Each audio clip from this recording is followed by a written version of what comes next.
All right, well, hello everybody. This is Michael Awad. I'm a minimally invasive surgeon here at Washington University in St. Louis, and be the host of your SAGES resident webinar this evening. I'd like to welcome everybody to our first ever ABSITE review, and I think we're going to have a good session lined up for you all. We're going to do something a little bit different today with the audience response system, and I'm going to walk you through that here shortly. And I'm going to start sharing my screen with you here in a second.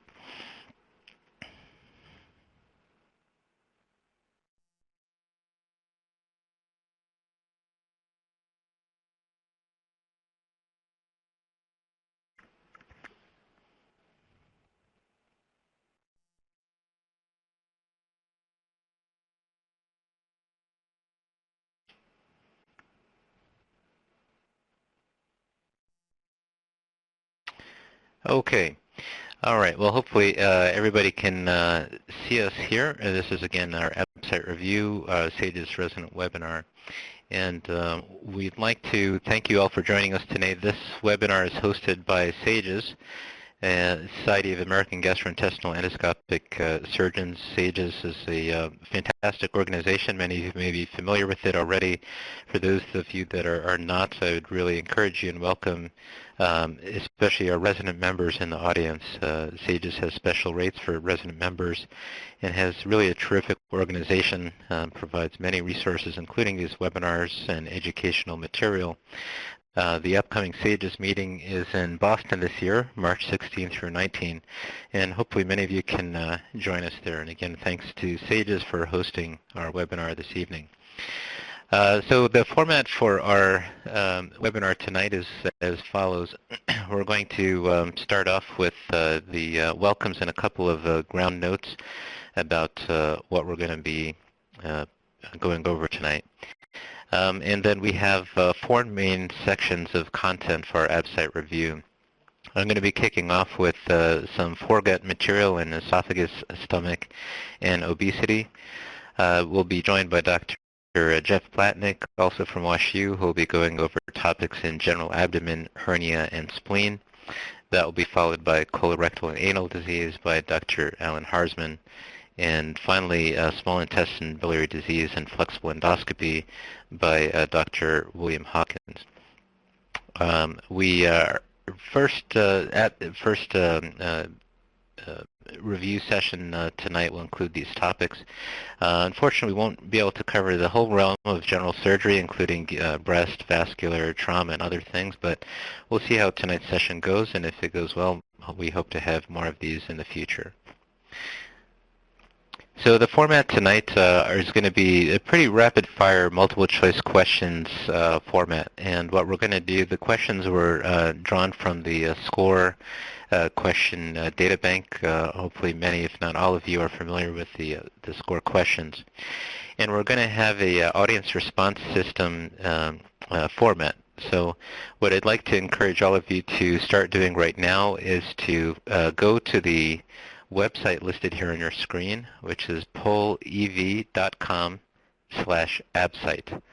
That's polev.com/absite. You can get to that through a browser. You can even do that from your smartphones. And if you prefer to text, there's also a text option.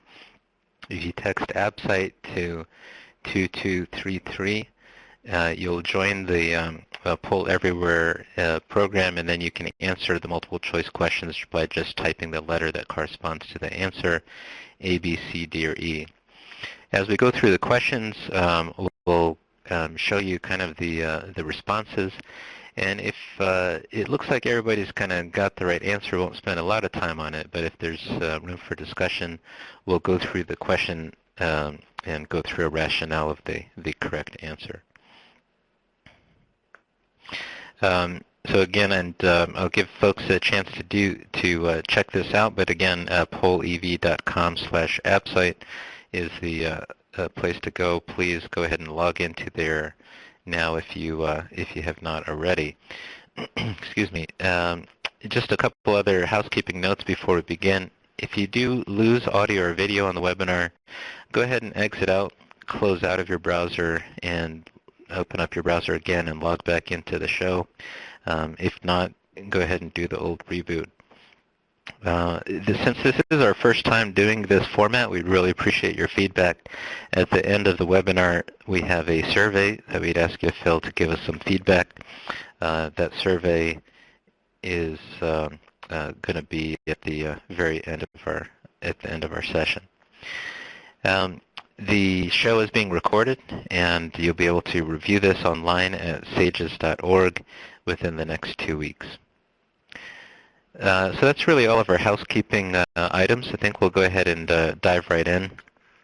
Our first session is on esophagus, stomach, and obesity, and I'll be giving that. Again, I'm here at Washington University in St. Louis. I'm a former program director here in general surgery and a minimally invasive surgeon specializing in Foregut disease. So I just to orient you to how this is going to work. So you'll see here the first slide is shown here. I'm going to read the question, and then I'll give you a chance to answer it. There's a timer in the bottom left of your screen there. You have roughly 20 seconds to answer the question, and then I'll show you the responses, and we'll take it from there. All right, so without further ado, our first question is a 71-year-old male who's in the emergency department after 2 episodes of hematemesis at home. He has a history of coronary artery disease and CHF. His vital signs are as listed. His abdomen is benign. Hemoglobin is 7. Nasogastric lavage showed a small amount of bloody fluid. A upper endoscopy showed a trace amount of dark blood and a biliary tear that is not actively bleeding. Which of the following findings is best associated with the increased risk of bleeding? And your choices are a history of CHF, hemoglobin of 7, trace amount of old blood on the endoscopy, biliary tear, and a systolic blood pressure less than 120.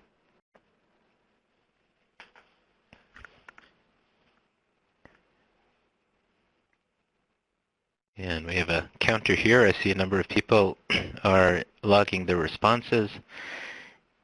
And it looks like we are full on time. And let's see what it showed. All right. So it looks like a range of responses here. The correct answer is A, a history of congestive heart failure. These are all risk factors, so there's actually a grading system to assess the risk of rebleeding after upper GI hemorrhage. It's called the Rockall grading system. And the greatest risk of bleeding in this scale is actually renal, hepatic, or cardiac failure, including CHF. Disseminated upper GI malignancy or significant blood in the upper GI tract. Biliary tear without evidence of active bleeding is actually a low risk. And trace amount of blood is not either. You do have to have significant blood on the rebleeding. All right, let's go ahead to our next one. This is a 60-year-old female who comes with hematemesis and melena. She has no previous signs of ulcer disease. She's not in shock and a hemoglobin of 8.5. A gastric lavage is positive for blood. Upper endoscopy shows a 4-centimeter ulcer on the lesser curve of the gastric antrum. There is no bleeding visible vessel, and a area of let me get that going again. And a area of oozing is controlled with epinephrine. What is the most appropriate plan of care at this point? Transfused to hemoglobin of 10 and repeat endoscopy in 12 hours. Vagotomy and pyloroplasty, angiography with embolization, vagotomy and antrectomy, or a biopsy of the ulcer and PPI drip. And I'm just going to slow that timer down to give more people a chance to answer.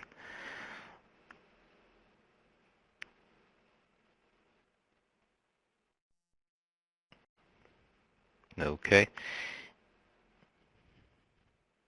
All right, so it looks like most people got the correct answer here, which is E, biopsy the ulcer and proton pump inhibitor trip. So that is correct. I think we'll go ahead and move on since it looks like everybody is comfortable with that one. All right. This is a 49-year-old man intubated in critical condition in a SICU following a motor vehicle accident during which he sustained a grade 5 splenic laceration with a splenectomy, resection of jejunum, secondary mesenteric injury. The patient's been hypotensive with multisystem organ failure, and on day 7, the patient has bright red blood from an orogastric tube. The endoscopy shows diffuse mucosal ulceration with areas of friability.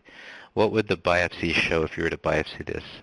Normal gastric mucosa, areas of coagulation necrosis, intestinal metaplasia, gastric atrophy, or mechanical trauma due to the OG tube.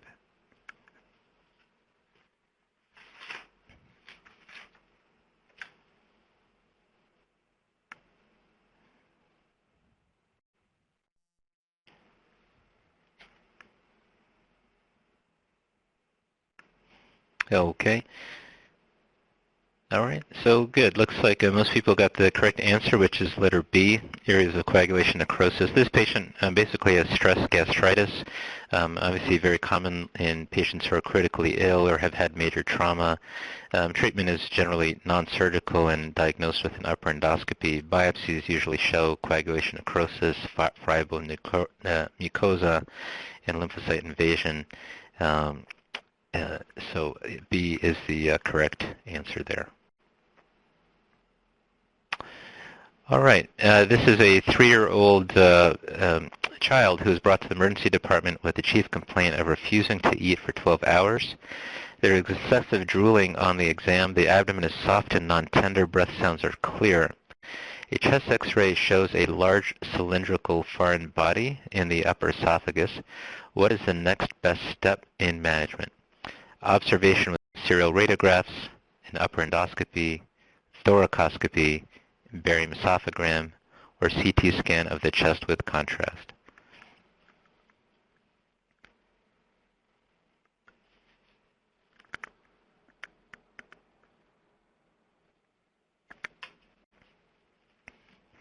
Okay, looks like we got all our answers in. All right, very good. That one was pretty straightforward. You got to get that foreign body out. Most people would start with an upper endoscopy, which is the correct answer. Okay, the next question is a 29-year-old woman who is being seen by her primary care physician after a recent heroin overdose.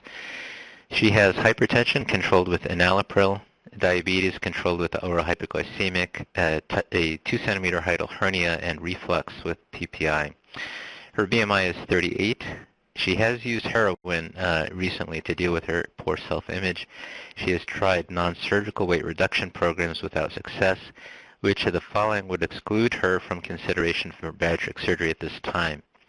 The BMI less than 40, the hiatal hernia, the diabetes, the hypertension, or the recent heroin overdose?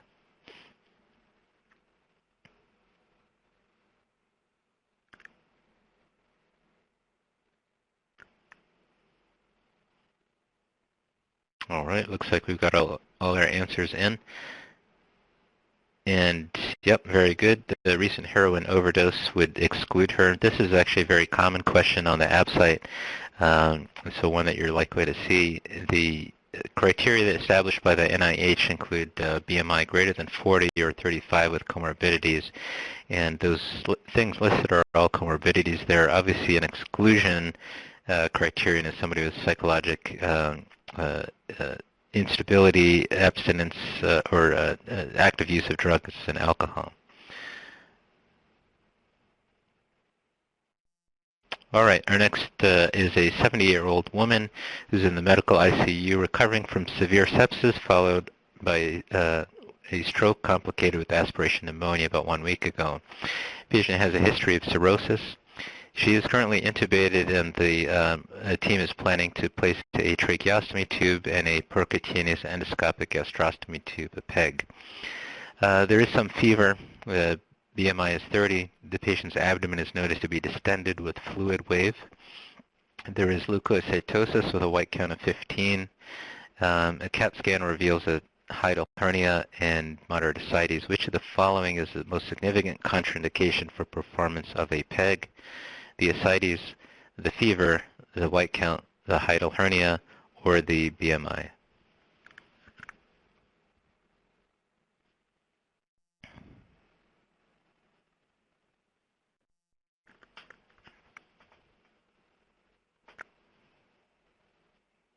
Okay. Very good. So ascites is pretty much a strong contraindication for placement of a PEG tube. The hiatal hernia, see a couple responses there, but that in itself should not be a contraindication. All right, our next patient is a 50-year-old man who's previously undergone an antrectomy, vagotomy, and a Billroth 2 reconstruction for intractable pain from a duodenal ulcer 6 months ago. You saw him in your clinic 2 weeks ago with complaints of epigastric pain, nausea, and palpitations, anxiety 2 hours after finishing a meal. The diet modification was recommended, but now your patient comes back with no amelioration of these symptoms. Which of the following has been shown to successfully treat this condition? Proton pump inhibitors, H2 blockers, somatostatin analog, cholestyramine, or sucralfate?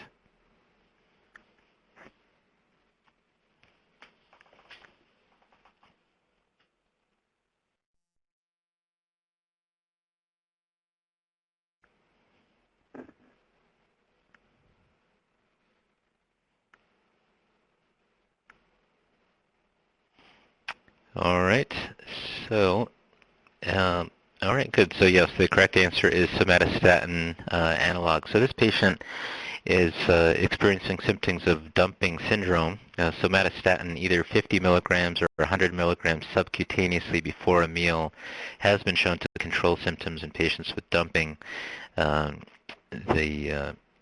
Most patients can be treated successfully with dietary modifications, but somatostatin can be used in intractable symptoms. It works by inducing splanchnic vasodilation and allowing increased blood flow to the gut during meals.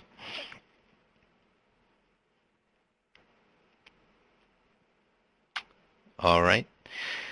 Our next question is, which of the following is optimal treatment of a patient with persistent epigastric pain, bilious emesis, and endoscopic evidence of diffuse gastritis 2 years after an entrectomy and gastroduodenostomy for ulcer disease? Somatostatin analog, PPIs and H. pylori testing, transthoracic vagotomy, divide the gastroduodenostomy and create a Roux-en-Y, gastrojejunostomy, or cholestyramine.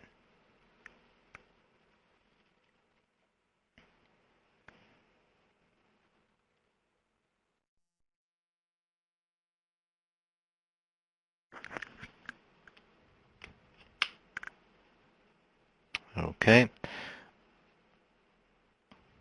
All right. Very good. So the patient here has alkaline reflux gastritis or bile gastritis, consistent with epigastric pain and bilious vomiting and so forth. And in this case, somatostatin, as we talked about, can be used for dumping syndrome, but is not effective for bile reflux. The PPIs aren't going to help really. In this case, you've got to convert the Billroth 1 into a Roux-en-Y gastrojejunostomy. Okay. Here we have a 32-year-old woman presenting to the emergency department with mild upper abdominal pain 5 days after a gastric bypass. She's anxious and had chills. She is tolerating a diet and has mild pain when she eats. Temperature is 37.8 in the emergency department. Blood pressure is normal. Heart rate is 120. Respirations are 18. White count is 12,000, and all other labs are normal. What is the most likely diagnosis? Atelectasis, anastomotic leak, aspiration pneumonia, pulmonary embolism, or UTI?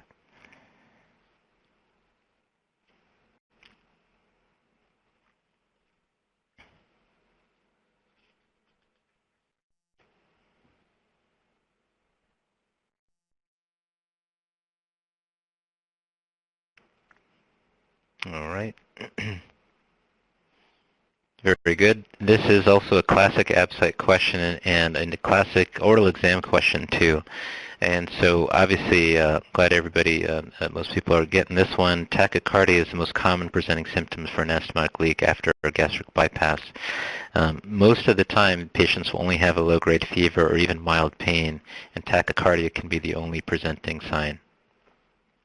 Upper GI is the best first test in this case. Okay, Next is a 65-year-old diabetic woman undergoing an antrectomy and truncal vagotomy with a Billroth 2 reconstruction for gastric outlet obstruction from an ulcer. She has had postprandial nausea with the inability to tolerate food for 12 months and has lost 10% of her body weight. She's been on prokinetic agents without benefit. Her blood glucose is on good control. What is the best management?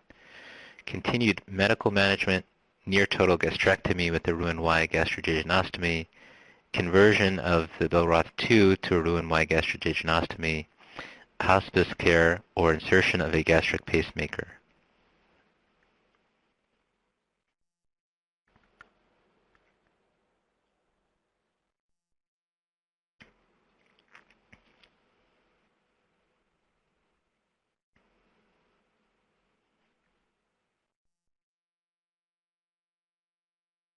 Okay.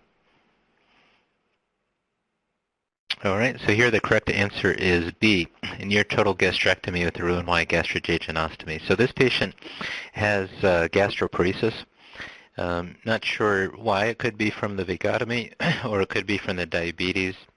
Typically, the diagnosis would be established with a nucleotide labeled gastric emptying study, and usually medical management is attempted, but if that fails, sometimes we think about a gastric pacemaker.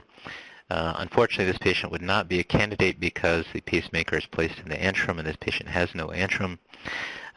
So one of the other surgical options is basically like a gastric bypass, except we remove the remnant stomach, a near total gastrectomy with a Roux-en-Y gastrojejunectomy.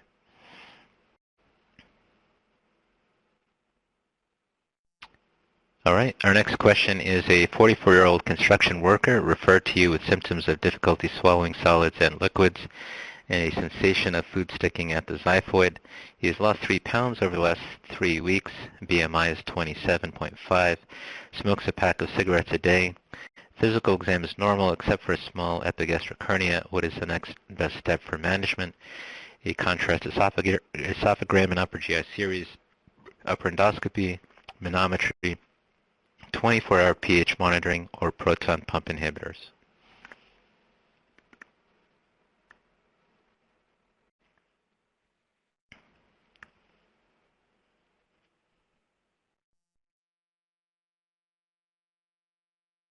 All right.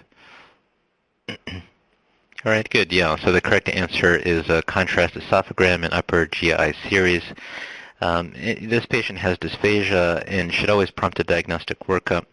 The other choices are not incorrect. A number of you picked upper GI and endoscopy, which is certainly a reasonable test, but the most appropriate and cost-effective first test is usually a contrast esophagram with the upper GI series. And then a number of the following tests can be done as a result. All right, our next patient is a 53-year-old man presenting with heartburn and regurgitation 1 to 2 hours after eating. Sometimes wakes him up at night. He has type 2 diabetes controlled with oral hypoglycemic agents and high blood pressure that's also controlled with lisinopril. He's treated for H. pylori 8 years ago. Works as a long-distance trucker, eats a lot of prepackaged food and McDonald's. BMI is 32. An upper GI series reveals a small hiatal hernia. Which of the following is most likely associated with his symptoms? H. pylori, consumption of nitrate-rich foods, obesity, lisinopril, or type 2 diabetes?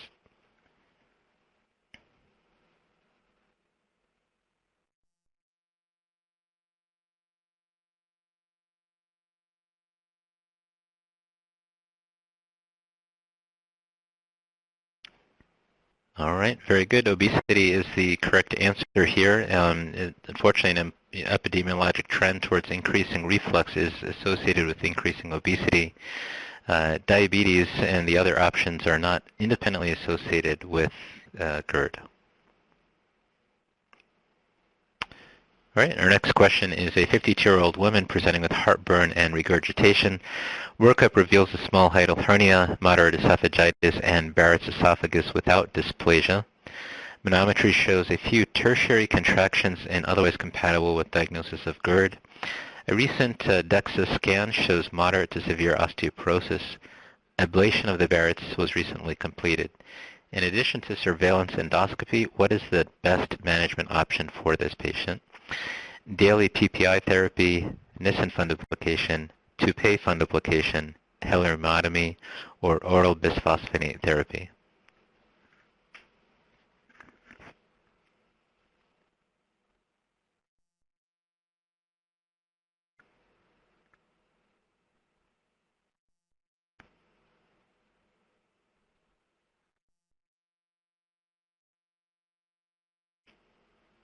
All right.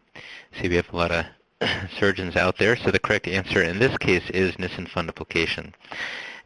This patient has severe or moderate to severe osteoporosis, and unfortunately, long-term PPI use is contraindicated in somebody with severe osteoporosis, as it can impair the acid content of the stomach and impair calcium absorption. Oral bisphosphonates, while helpful with severe osteoporosis, don't help with the reflux and actually are contraindicated in patients with esophagitis. Toupet is inappropriate as a partial fundoplication. A Heller is not indicated for reflux. All right, next one is a 41-year-old female with a BMI of 40 with severe symptoms of gastroesophageal reflux disease. She has failed multiple dietary measures to lose weight. She has type 2 diabetes and hypertension, both of which are not well controlled with medication.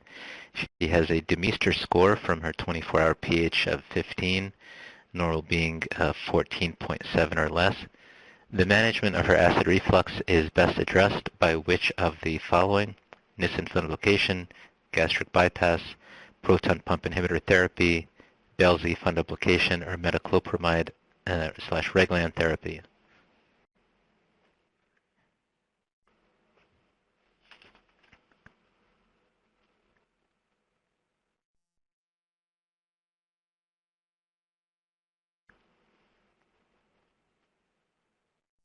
Okay, so yeah, gastric bypass would probably be the best option for this patient.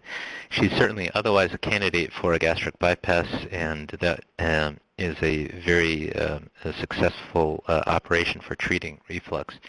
A Nissen fundoplication would be possible in her as well, and it could be discussed, but treating her overall medical conditions in addition to the GERD, a gastric bypass would probably be the best option in this case.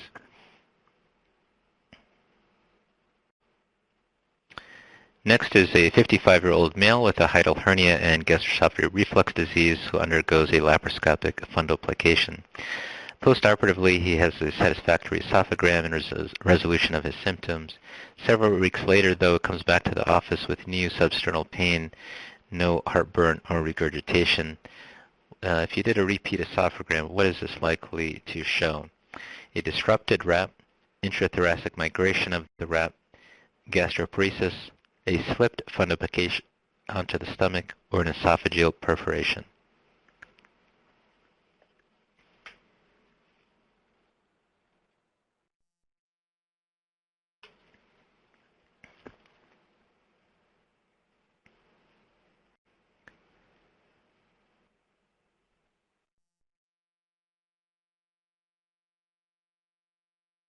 Okay.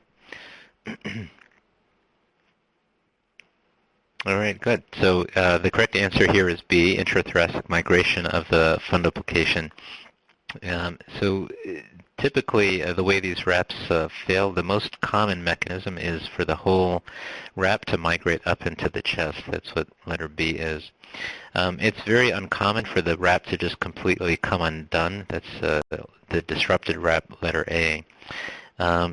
And what can also happen is where the RAP slips onto the stomach or up onto the esophagus, which is letter D, although that is still much less common than the whole RAP migrating into the chest. So letter B is the correct answer for this question.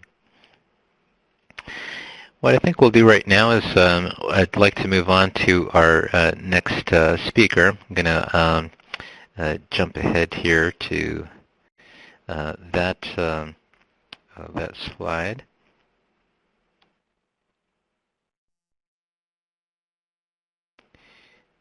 All right, and our next speaker is Dr. Jeff Blatnik. Dr. Blatnik is a minimally invasive surgeon at Washington University in St. Louis and really one of our local hernia experts. Dr. Blatnik is going to lead us in a discussion through questions on general abdomen, hernia, and spleen. Welcome, Jeff. Thanks for being with us today. Sure, this is a great thing. I wish it was around when I was taking my ABSITE. Maybe I would have scored a little bit better. But we'll go through the questions similar to the way Dr. Awad did. And again, if there's any questions on specific ones, we'll go over it. But otherwise, we'll just kind of work through. So the first question, jumping right in this section, is the most common hernia in females is Spigelian hernia, femoral hernia, obturator hernia, indirect inguinal hernia, or direct inguinal hernia.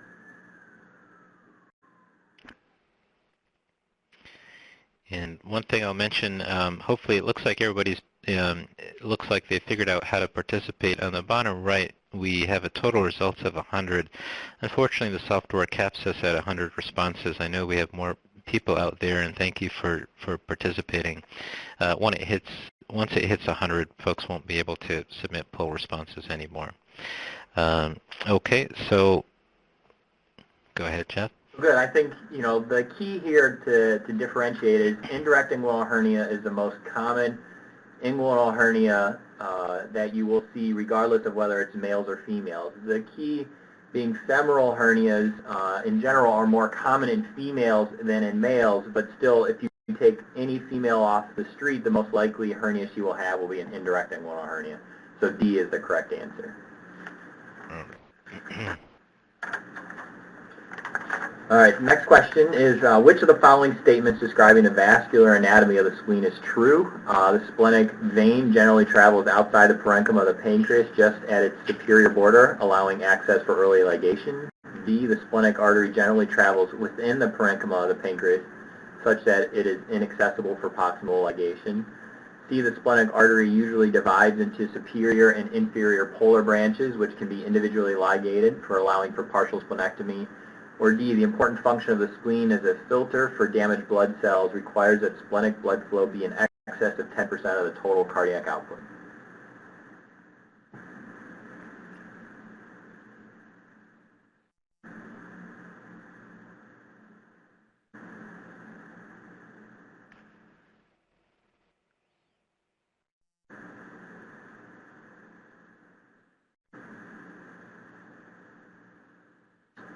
So kind of mixed results here. C is the correct answer. So the splenic artery does divide into superior and inferior polar branches, which can be individually ligated. I think what they're looking for in question A, a little bit tricky, I admit, but I think they specifically wanted to mention the splenic artery generally travels outside the parenchyma and just superior to the border of the pancreas, allowing for early ligation. So B would be incorrect because it does not travel within the parenchyma. And D, it's about 5% of the total cardiac output that goes to the heart, not 10%. So this is kind of one of those ABSITE questions where there's one little nuance that can kind of make the difference. It's important to kind of read it closely. All right, number 3, the most common complication of an inguinal hernia repair related to the herniorrhaphy itself is a post-herniorrhaphy growing pain, infection, seroma, infertility, or recurrence.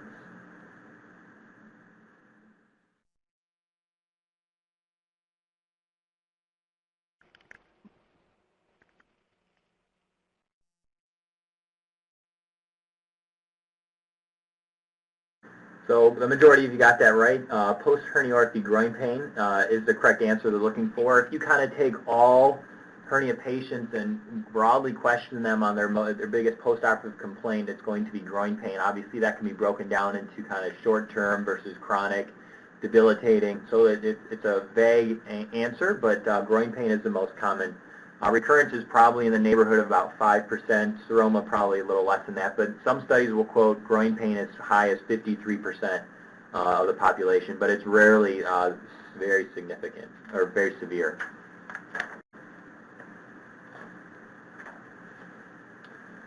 Next question, with regards to surgical technique, which of the following statements are correct? A, Bassini technique can be used for femoral hernias. B, relaxing incisions may be needed to facilitate a McVeigh repair. C, the Schuldeis repair involves only tightening the inguinal ring after reduction of an indirect hernia. D, the laparoscopic transabdominal preperitoneal or TAP repair requires placement of mesh in the abdominal cavity and the preperitoneal space. And E, the Lichtenstein repair uses a prosthetic mesh in the preperitoneal space to repair the inguinal hernia in a tension-free manner. So as you guys are answering this, I think one of the keys for these tissue-based repairs, again, we don't do them very often, but when it comes down to your boards and your oral boards and things like that, it's really important to have at least one of these styles of repairs in your tool bank so you can pull it out on your boards and when you're operating out there, because at times you'll run into patients that need something like this. So the results, the correct answer would be B, so relaxing incisions are needed to facilitate a McVeigh's repair. So that essentially involves suturing the conjoint tendon down to the Cooper's ligament, and oftentimes you need to do a relaxing incision in the rectus sheath to facilitate that in a tension-free manner. In regards to E, I guess that was the next biggest one. So technically, it's not in the preperitoneal space. You stay above the transversalis fascia, which would make up the floor. So that is why E is incorrect. Number 5, the major functions of the spleen can be divided into two general categories of hematologic and immunologic functions. Which of the following statements is true regarding the normal function of the spleen? So A, the spleen provides the environment for the generation of humoral but not cellular aspects for the normal immune response. B, the primary hematologic function of the spleen is removal of senescent red blood cells or remodeling of abnormal red cells with various deformities. C, throughout a normal lifetime, the spleen continues to serve as an important secondary source of hematopoiesis for all cell types. Or D, destruction of platelets and leukocytes is an important normal physiologic function of the spleen.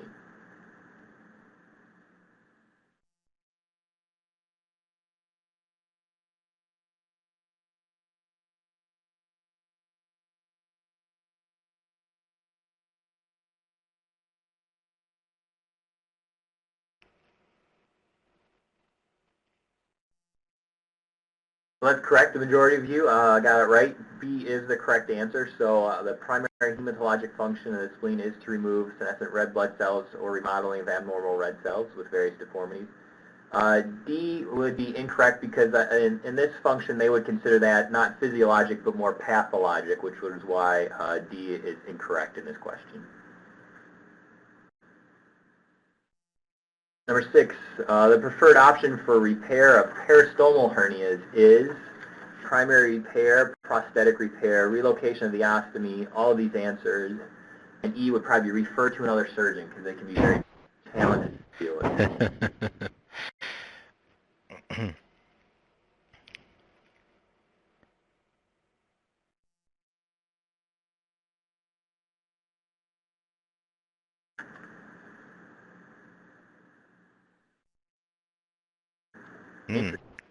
So the correct answer they're going for here is a prosthetic repair. Primary repair would be considered inaccurate in this question because the recurrence rate after primary repair of peristomal hernias is probably unacceptably high. I think a lot of surgeons who fix a lot of hernias do incorporate relocation of the ostomy to another side. With this question, the reason they are opposed to that is that it may lead to two hernias. You now have a peristomal hernia, but you also may form a hernia at the old ostomy site, which was their rationale for not doing that. And that would be the reason why all of these answers is not correct. That being said, a lot of people who do fix peristomal hernias would incorporate all of these into there, but the answer they're going for is prosthetic repair. Number 7, hematologic consequences of splenectomy include which of the following? A, the presence of red cells with Halle-Jolly bodies, Heinz bodies, and Pappenheimer bodies. B, persistent lymphopenia and thrombocytopenia. C, persistent thrombocytopenia or thrombocytosis and leukocytosis. Or D, transient thrombocytopenia and leukopenia.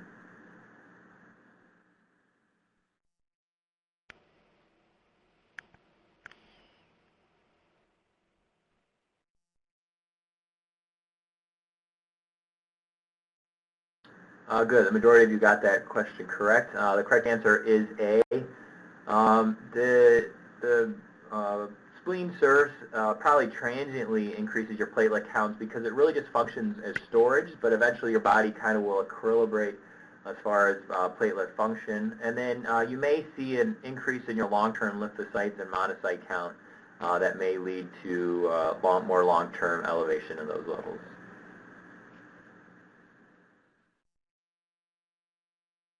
So an 82-year-old female presents with abdominal pain, nausea, vomiting, and groin pain. Which of the following statements is true? A, pain upon extension and adduction followed by medial rotation of the thigh is frequently present. B, manual reduction should be attempted after conscious sedation. C, pelvic examination is likely to show a defect in the obturator canal. D, an inguinal approach to repair will require incision in the inguinal floor. Or E, the lateral aspect of the defect is bordered by the lacunar ligament.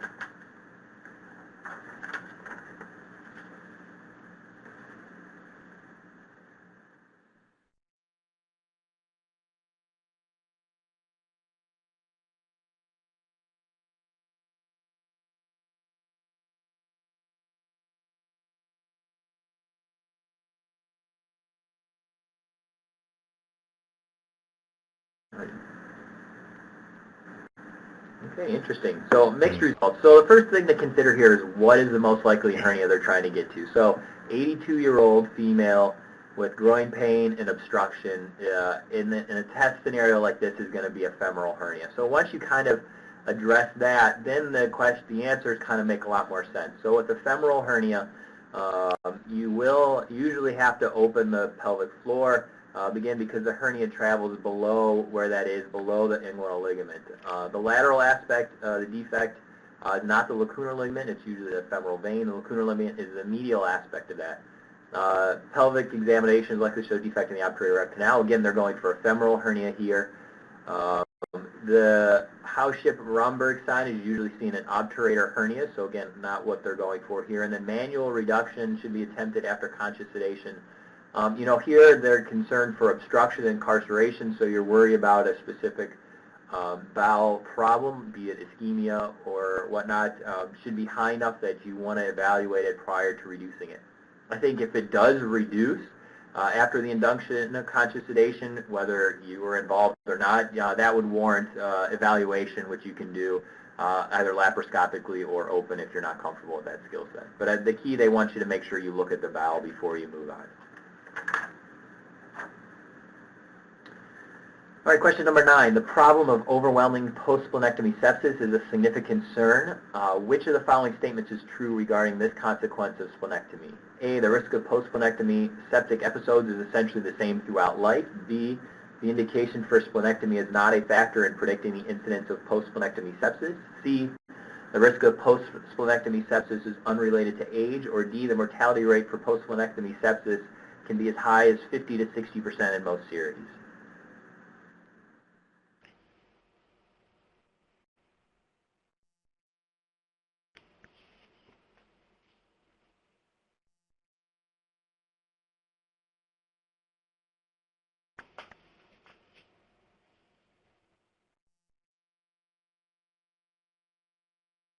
Good. So the vast majority of you got that right. That's correct. So the mortality rate of post-splenectomy sepsis is as high as 50 to 60%. There actually is some data to show that the indications for splenectomy actually is a factor in post-splenectomy sepsis. So large series show that that rate in trauma patients can be as low as 1.4%. In contrast, patients who have splenectomy for thalassemia, for example, can have an incidence as high as 25%. And there clearly is some relationship to age and post-splenectomy sepsis with the risk being highest in the younger population, the children. All right, question number 10. An indirect inguinal hernia is repaired laparoscopically by stapling polypropylene mesh over the defect. The complication of this repair most frequently associated with significant postoperative pain is A, formation of a hydrocele in the sac, B, recurrence of the hernia, C, erosion of the mesh into the intestines, D, entrapment of the ilioinguinal nerve, or E, entrapment of the lateral femoral cutaneous nerve.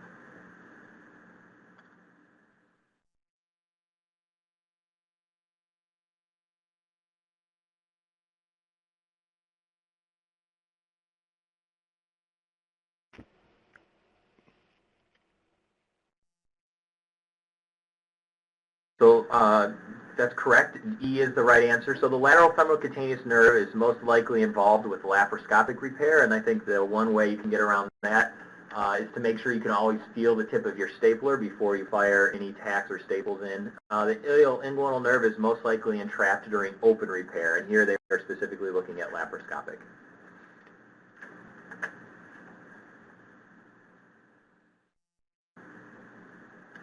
All right, question 11. Which of the following hematologic disorders is unlikely to respond to splenectomy? A, idiopathic thrombocytopenic purpura. B, autoimmune hemolytic anemia. C, thalassemia, sideroblastic anemia, or hereditary spherocytosis. This is another classic ABSITE question, Mm-hmm. Dr. Blatnik. Yeah.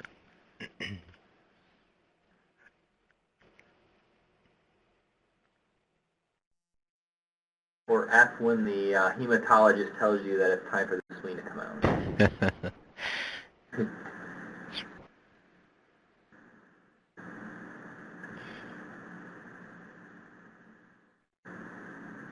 So a mixed bag here. So the thing that they want you to keep in mind here is that hematologic disorders that respond to splenectomy are typically those where the conditions are related to when red blood cells are destroyed and removed by the spleen.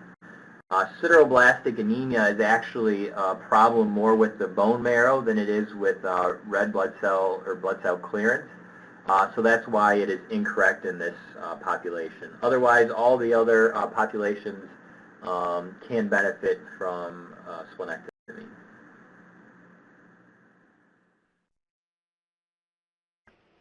Okay, during laparoscopic repair of a direct inguinal hernia, the site of hernia will be located in the infrainguinal space, B, the median umbilical fold, C, the medial inguinal fossa, D, the lateral inguinal fossa, or E, the lateral umbilical fold.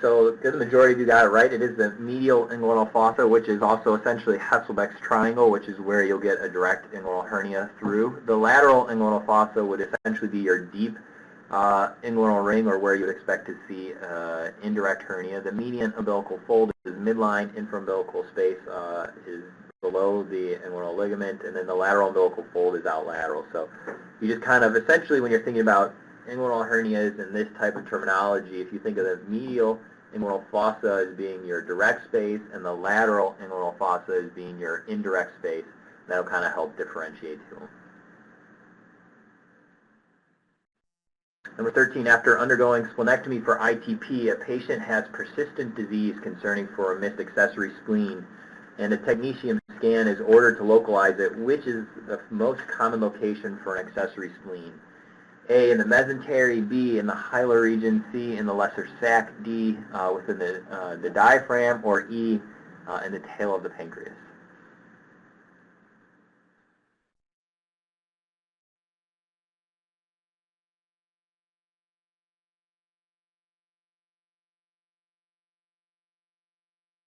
Good. So the vast majority of you got that right. So the hilar region is the most prominent place where you'll find an accessory spleen. I think a lot of surgeons who do splenectomies will even take a little bit of time at the initial operation to at least examine the hilar region and make sure there are not any accessory spleens. You can see it within the mesentery, or within the omentum, or the splenic vascular pedicle. Those are probably the two next most common locations. It is possible to get it everywhere, but the hilar region is the most likely place where you'll find it.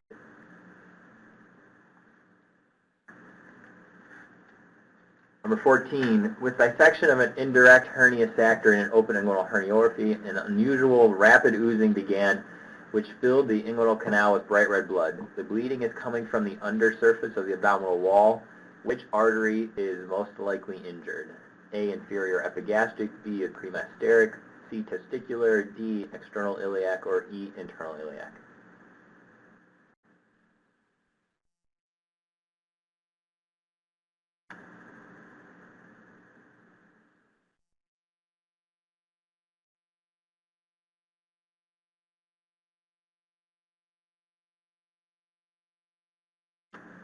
Good. So 84%, that's correct. The inferior epigastric is the most likely thing you'll get into during open inguinal hernia repair. Especially it runs on the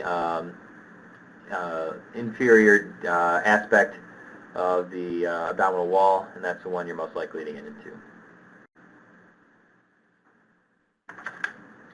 58-year-old chronic alcoholic has an umbilical hernia and ascites of recent onset. He has never been treated with diuretics or salt restrictions. On examination, he has massive ascites with a large umbilical hernia with thin skin at the apex. So there is a slow ooze of clear, odorless fluid from the hernia. Your next step in therapy should be A, hernia repair with the placement of a peritoneal venous shunt, B, umbilical hernia repair with prosthetic mesh, C, bed rest, intravenous antibiotics, aggressive medical diuresis, and hernia repair during this admission, D, paracentesis and discharge treatment with antibiotics and an abdominal binder, or E, trial of a strict diuretic regimen with salt restriction at home.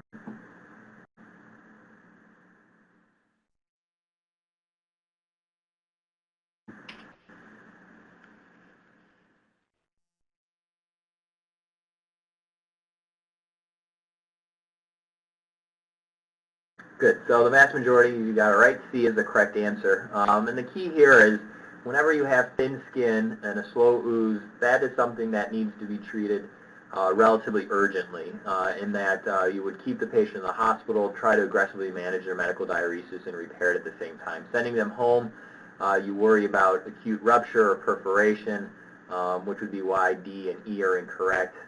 There is some concern about the placement of prosthetic mesh at the time of hernia repair, especially in cirrhotics. And then the peritoneal venous shunt can be used, but it would be not the first-line therapy in this patient as they've not been tried on medical management before. So that would be your first step. Number 16, which of the so somebody asked, what's the indication for antibiotics in this patient? So I think the thing to keep in mind here is that if you get seeding of your peritoneal fluid of the ascites, they're at risk for bacterial peritonitis, and so it's in an effort to prevent the development of bacterial peritonitis. So that was the indication for antibiotics in that question, on question 15. So moving on, so 16, which of the following statements regarding preoperative splenic artery embolization is correct? A, the goal of preoperative splenic artery embolization is to facilitate easier identification of the splenic artery intraoperatively. B, the pancreatica magna must be embolized to ensure complete splenic artery embolization. C, successful splenic artery embolization results in about 80% of the splenic parenchyma becoming ischemic. D, microspheres and gelatin powder are used to embolize the splenic artery. Or E, splenic artery embolization is most useful before open splenectomy and adds little benefit to laparoscopic splenectomy.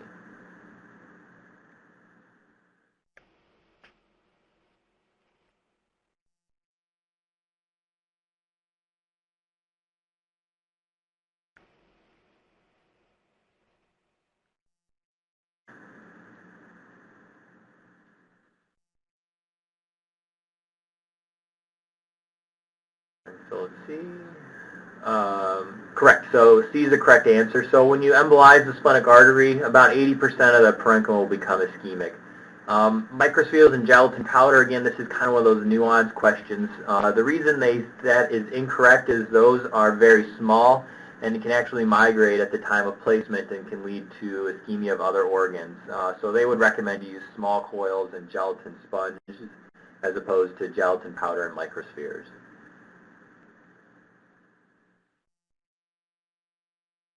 The incidence of inguinal hernia recurrence after repair is listed at about 5%. Which of the following is associated with an increased recurrence rate?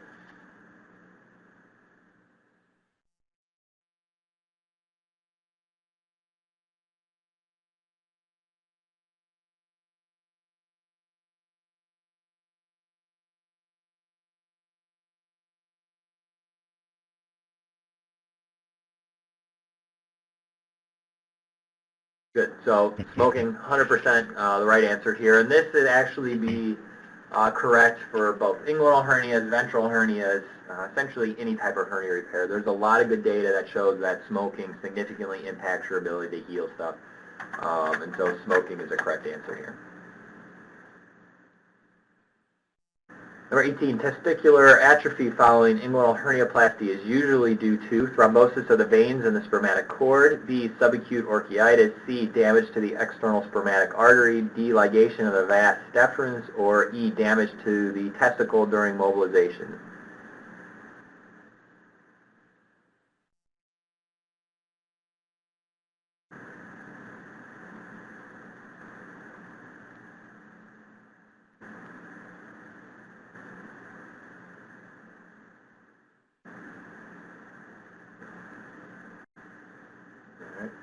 See what we got.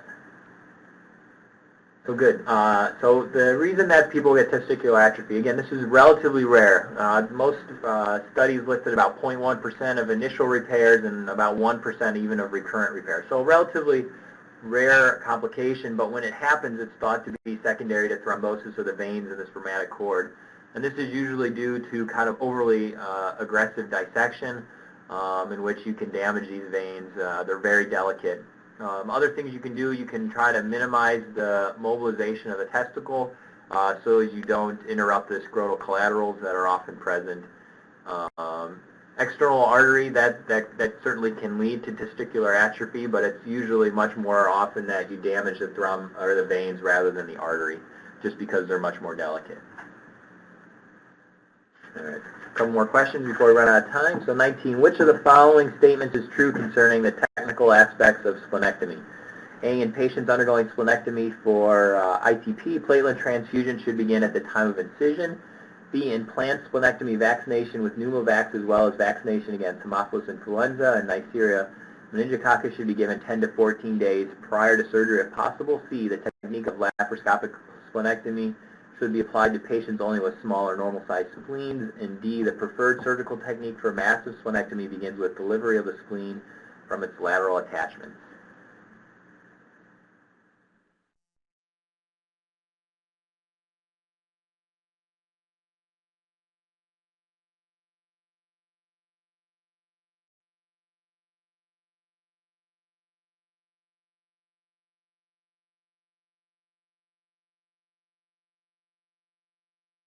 Good, correct. So D, or B, I'm sorry, is the correct answer. So most people would recommend you give your vaccines 2 weeks prior to surgery, especially in an elective standpoint, which is what this question picked up on. As far as the other ones, D is, most people would say you leave the lateral attachment. It helps kind of keep things, keep the spleen from migrating, especially in these massive spleens. You want to get vascular control first. Platelet transfusion, the key there is it should not be at the time of incision. It should be when you clamp or get vascular control of the spleen, because otherwise all the platelets that you give, if you do it at the time of incision, are just going to get eaten up by the spleen. All right. Last question. Hereditary spherocytosis is the most common of the congenital hemolytic anemias. Which of the following statements is true concerning this condition? A, jaundice and biliary tract conditions are often the primary indication for surgery. B, the condition is transmitted as a sex-linked chromosomal abnormality. C, splenectomy should be performed at the time of diagnosis regardless of the patient's age. Or D, splenectomy corrects the conditions such that spherocytes will no longer be seen on blood smear.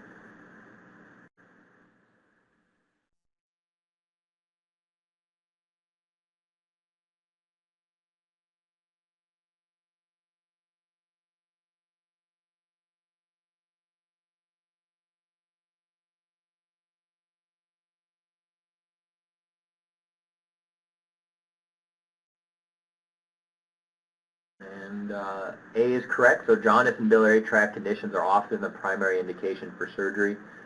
It's actually an autosomal dominant transmission, so that is why B is incorrect. Splenectomy should be performed at the time of diagnosis, regardless of the patient's age. Again, this comes down to that higher risk of post-splenectomy sepsis of the pediatric population. So most people would recommend waiting until the patients are at least 4, but preferentially 6 years old. And then splenectomy does not correct the condition such that spherocytes are gone. You actually do not reduce or remove the spherocytes, but you alleviate the symptoms that are often associated with it. So that is why D is incorrect. So that concludes my section. Hopefully this was helpful for all you guys. Good luck in a couple months when it comes down to the ABSITE. we'll be sticking around to help with the others, or be here for the other sessions as well. So thanks to Dr. Awad for putting all this together. It's been a great session so far. Jeff, thank you so much for that terrific session, and definitely the guy to whom I would send all of our peristomal hernias to. So thank you, Jeff. And I want to, speaking of stomas, I'd like to transition over to Dr. Harzman, the creator of stomas. So Dr. Harzman, a good friend, is the program director of the general surgery residency at Ohio State University, a colorectal surgeon and active member of SAGES. Dr. Harzman is going to lead us in the discussion on colorectal and anal disease. Alan, welcome and thank you for being here. Thanks for having me. So let's start off with question number 1. A 50-year-old man underwent a laparoscopic-assisted sigmoid resection for diverticulitis 5 years ago. Now he presents with left lower quadrant pain and leukocyte count of 18,000 and a CT that's consistent with sigmoid diverticulitis. The most likely reason for his recurrence is what?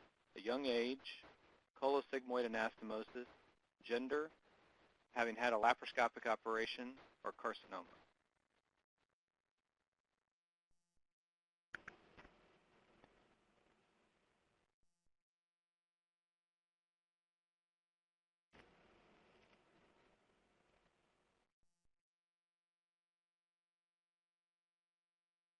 Great. Good.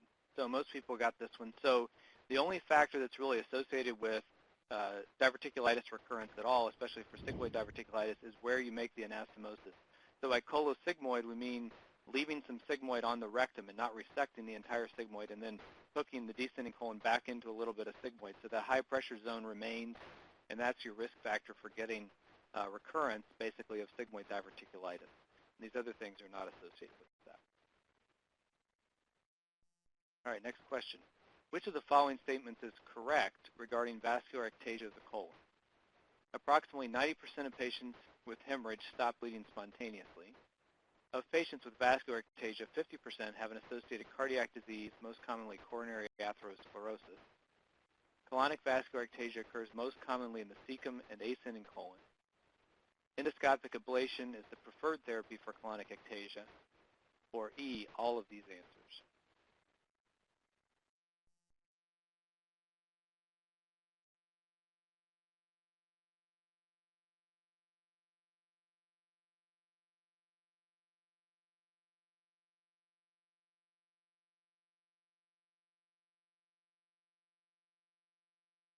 Great. So most of you got this. So all of these things are true. So they do occur most commonly in the cecum and the ascending colon.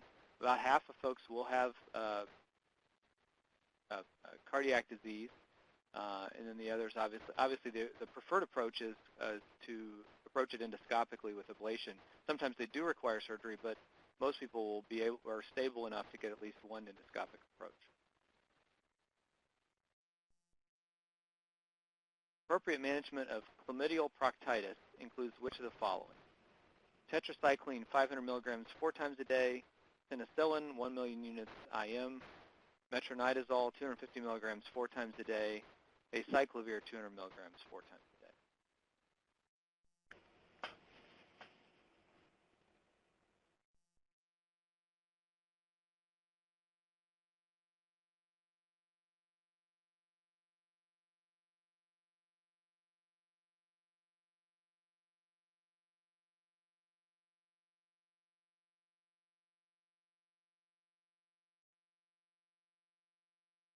All right, so about half of you got this. So chlamydia is actually the most common STD in the United States, affecting about 4 million people a year, and is treated with tetracycline or doxycycline. Penicillin usually is used to treat syphilis, which is actually increasing, at least here in Columbus, is increasing quite a bit, but that's not the treatment for chlamydia. Flagyl is for other types of proctitis, but not for chlamydia. There are some other drugs you can give. Azithromycin is a single dose, which would be a good but expensive option for somebody who's not going to take a week's worth of tetracycline, but that's obviously not an option here.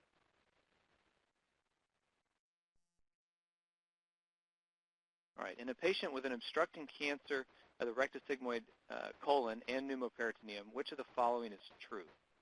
The sigmoid colon is the most likely site of perforation if the ileocecal valve is competent. The transverse colon is the most likely site of perforation if the ileocecal valve is competent. The transverse colon is the most likely site of perforation if the ileocecal valve is incompetent. The cecum is the most likely site of perforation if the ileocecal valve is competent. The cecum is the most likely site of perforation if the ileocecal valve is incompetent.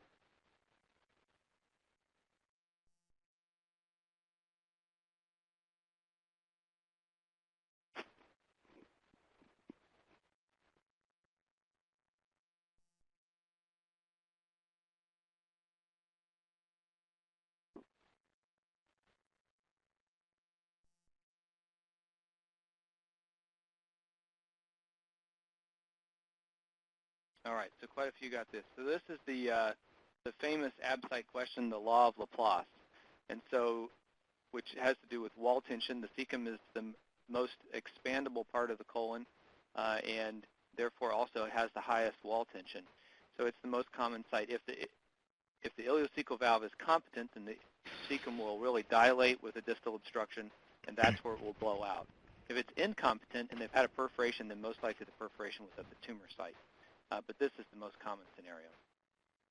Alan, thanks so much. I want to just interrupt. We're getting some feedback that a couple folks having a hard time hearing. I'm not sure if you could speak closer or if you have a handset to pick that up, or just increase your volume if you don't mind. Thank you. All right, we'll try that. Thanks. All right, number 5.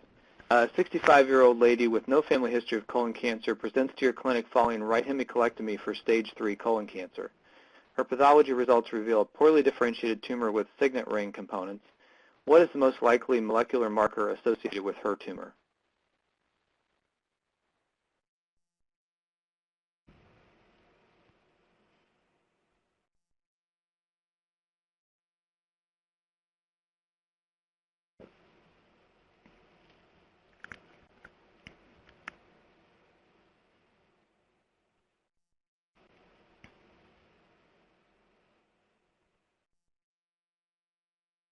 All right, so this one is MSI. So these are all genetic defects associated with colon cancers, but the others don't really have a particular appearance. So KRAS is very common.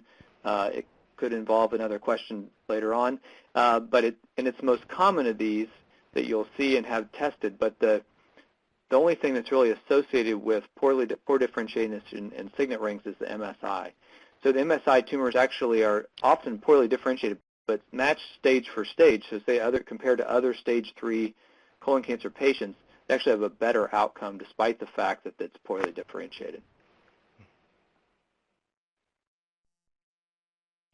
So question 6, a 43-year-old lady has anal pain and spotting of blood with defecation.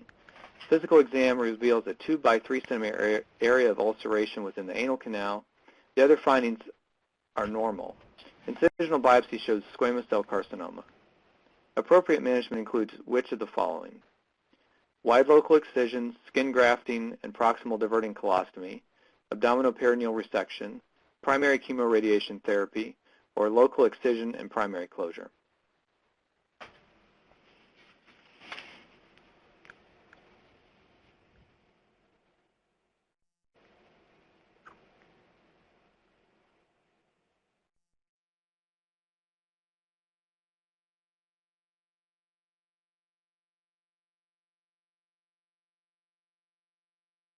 All right, so most of you got this correct. Primary chemoradiation is the therapy.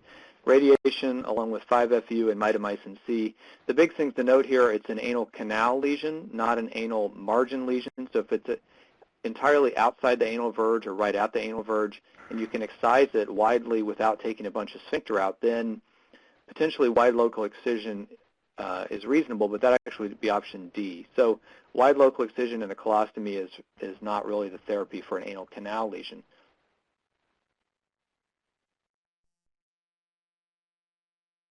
Which of the following correctly describes the principle of surgical management of severe to fulminant chronic ulcerative colitis? A, superior rectal artery preservation is routinely performed. Total proctocolectomy with IPAA, most often a J-pouch, is routinely performed. Terminal branches of the inferior mesenteric artery are routinely ligated.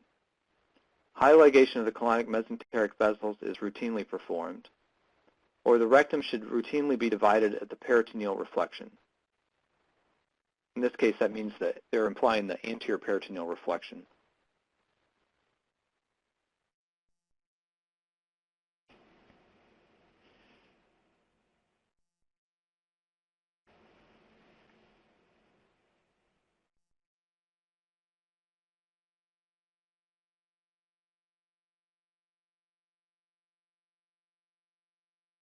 All right, so there's several things about this, so we'll take a little time here, because this is a common misconception and fairly common error. So it's a two-part question. So one is somebody has severe to fulminant chronic ulcerative colitis, what do you do? And the emergency treatment for that, depending, here being the severe part, or fulminant, is a total colectomy, leave the rectum, give them an ileostomy, come back another day to take the rectum out and perform the pouch. So if they have chronic but not severe or fulminant ulcerative colitis, then you would go with option B, as most of you chose. In this case, the implication is emergency surgery. What are you going to do? You're going to leave the rectum in, and you're going to leave the superior rectal artery. That gives the best blood flow to the rectum so that it can heal, hopefully not make your staple line where you divided it ischemic and cause a leak or blowout of the staple line. And in my opinion, it also makes it easier to go back and get the rectum later, because then you can divide the superior rectal artery, and it puts you in that mesorectal plane like you would for a low anterior resection for colon cancer, or for rectal cancer rather. It really makes the second operation much more feasible. If you've violated all those planes, or as in the last option there, you divide it very low, you make finding the rest of the rectum and getting out very difficult. During a laparoscopic appendectomy, you're unable to visualize the tip of the appendix in the pelvis. Which of these maneuvers is most likely to help with your exposure? Tilt the table head up, as in reverse Trendelenburg position. Increase your carbon dioxide insufflation up to 20 millimeters of mercury. Mobilize the right colon. Tilt the table foot up in Trendelenburg position. Or insert a port in the right upper quadrant.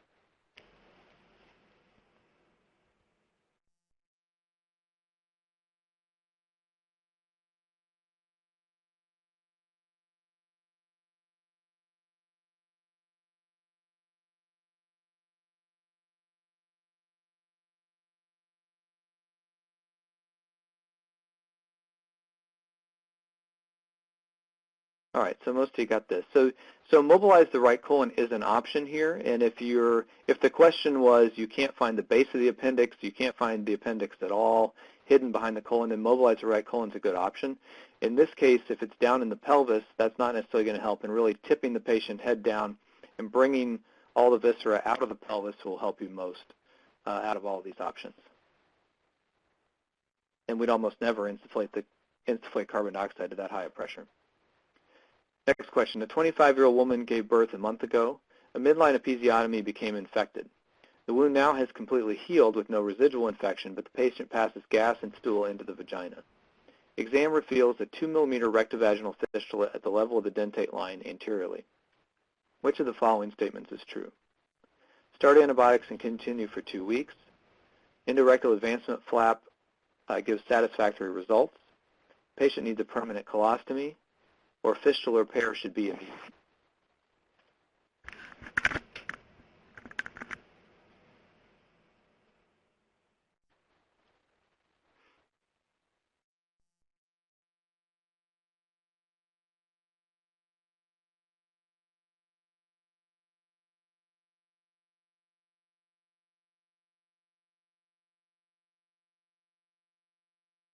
All right, good. So you wouldn't necessarily give antibiotics because they specify that the infection has resolved and that's taking care of it. And so now you've got a fistula that's formed.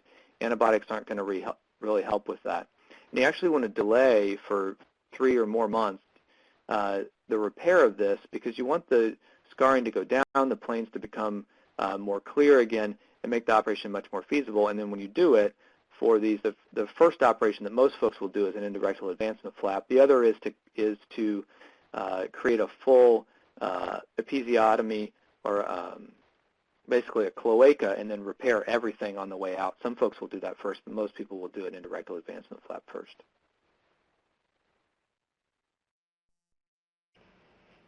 All right. A 65-year-old man has mucus discharge and perianal discomfort. Physical exam reveals a fistulous opening lateral to the anus. Anoscopic exam allows passage of a probe through the fistula tract. The fistula traverses the internal anal sphincter, the intersphincteric plane, and a portion of the external anal sphincter. Appropriate management includes which of the following? Proximal diverting colostomy and antibiotics, division of the tissues over the probe with electrocautery, leaving the wound open to heal by secondary intention, division of the tissues over the probe with electrocautery and closing the wound with a pedicled skin flap, or division of the internal anal sphincter with electrocautery and encircling the anal external sphincter with a ceton.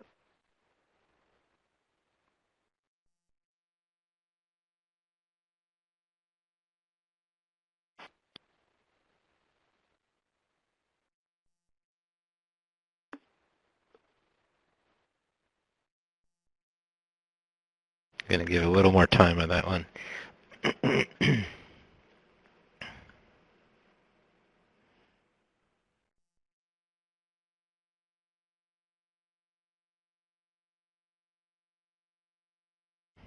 All right, great. So most folks got that right. So there's several parts to this. One is that it is a man, and so he's not going to have a birthing injury and an associated other sphincter injury, so you can be a little more generous with how much sphincter you divide.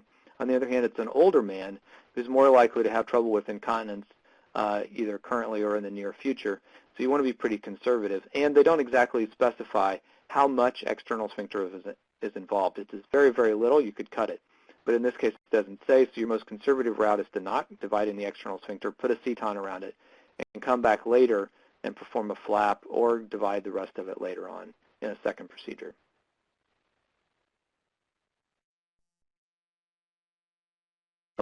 So compared with postoperative chemotherapy and radiation therapy, preoperative chemotherapy and radiation for treatment of rectal cancer may be associated with lower rates of what? Anastomotic dehiscence, abdominal perineal resection, postoperative wound infection, intraoperative blood loss, or overall survival for patients with T3 lesions.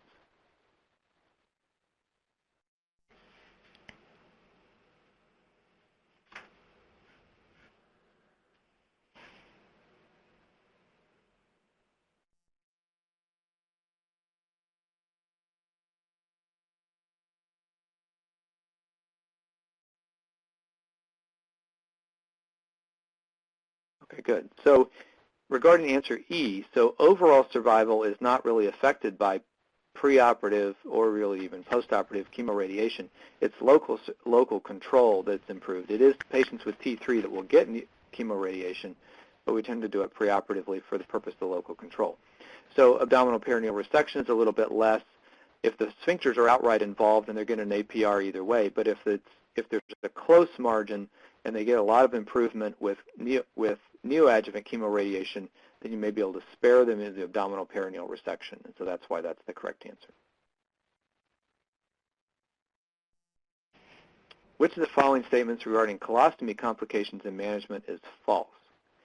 Amputation of a prolapsed loop colostomy corrects the immediate problem. However, the prolapse will likely recur. One must consider conversion of a loop colostomy to an end colostomy and return the distal end to the abdomen to reduce this likelihood. Surgical repair of a peristomal hernia often results in recurrence and should be considered only if the patient's symptoms are troublesome. The most common cause of a colostomy stricture is postoperative ischemia and is dependent on adequate blood supply to the end of the bowel used for the colostomy.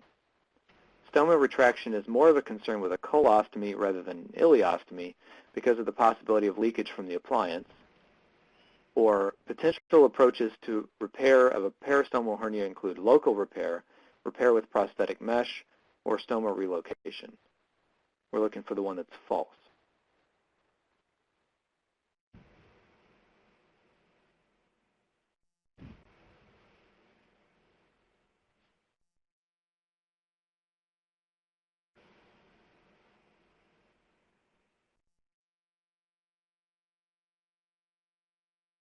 I'm going to give a few seconds on that one. Yeah, a lot of reading on that one. Yeah.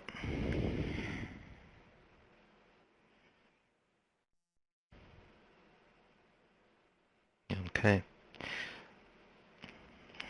Okay, good. So a little bit of a spread. So the thing that is true about D, was whatever false about D, is you really need the ileostomy to stick up above the surface more, because the ileostomy effluent is much more troublesome to the skin. If you think about it, people get stool on their skin all the time from their colon, and that's not a huge deal, but from the ileum it really burns the skin up. And so that's why retraction of an ileostomy is a problem compared to retraction of a colostomy, which might be fine if it's flat. So A is obviously a lot of words, but essentially it's reasonable if you really have a prolapse of a loop to convert it to an end and dunk the distal end back in either just under the skin or all the way into the abdomen, depending on this scenario, to keep it from coming back.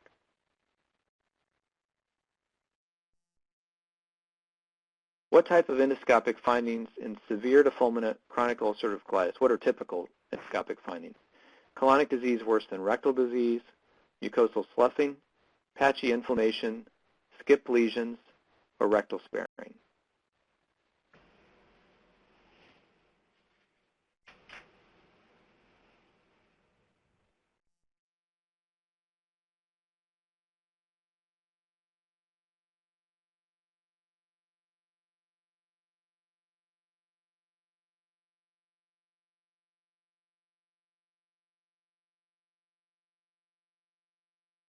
All right, so most folks got this. So one way to look at this question is, which of these things doesn't really happen in ulcerative colitis?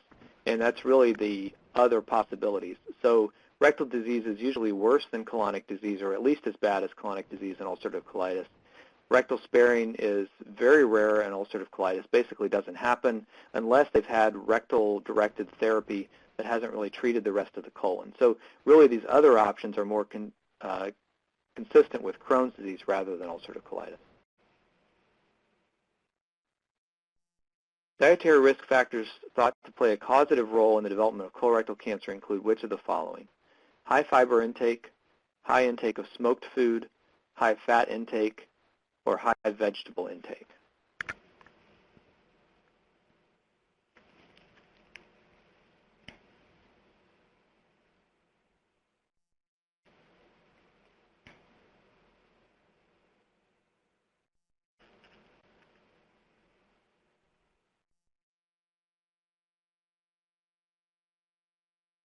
All right, so we're kind of split between smoked food and fat intake. So the way these are sort of described is mostly by epidemiologic studies, and high rates of colon cancer are associated with countries that tend to eat a lot of animal fat and a lot of meat, as opposed to high fiber or high vegetables, where incidence of colorectal cancer tends to be low. And Mike, tell me if I'm wrong, but I think high smoked food is more consistent with stomach cancer and esophageal cancer than it is really colon cancer. That's correct. Yeah, so that's really, and it's really not a factor in colon cancer. It's really more about high fat intake. Following diverticular bleeding, what are the most common causes in descending order of lower GI bleeding in adults, for example, in the United States? Foreign bodies, colitis, neoplasm, colitis, angiodysplasia, then foreign body, colitis, neoplasm, angiodysplasia, neoplasm, angiodysplasia, colitis, or angiodysplasia, colitis, and neoplasia. So most common to least common from left to right.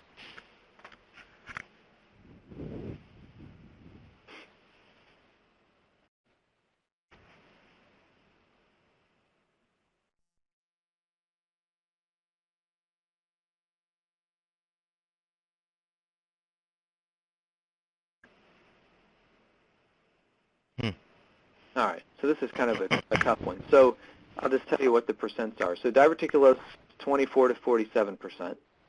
Colitis is 6 to 26. Neoplasm is 9 to 17. And angiodysplasia is 2 to 12. So I think you're right up there if you think colitis and neoplasm are pretty similar. Angiodysplasia is obviously a lot less.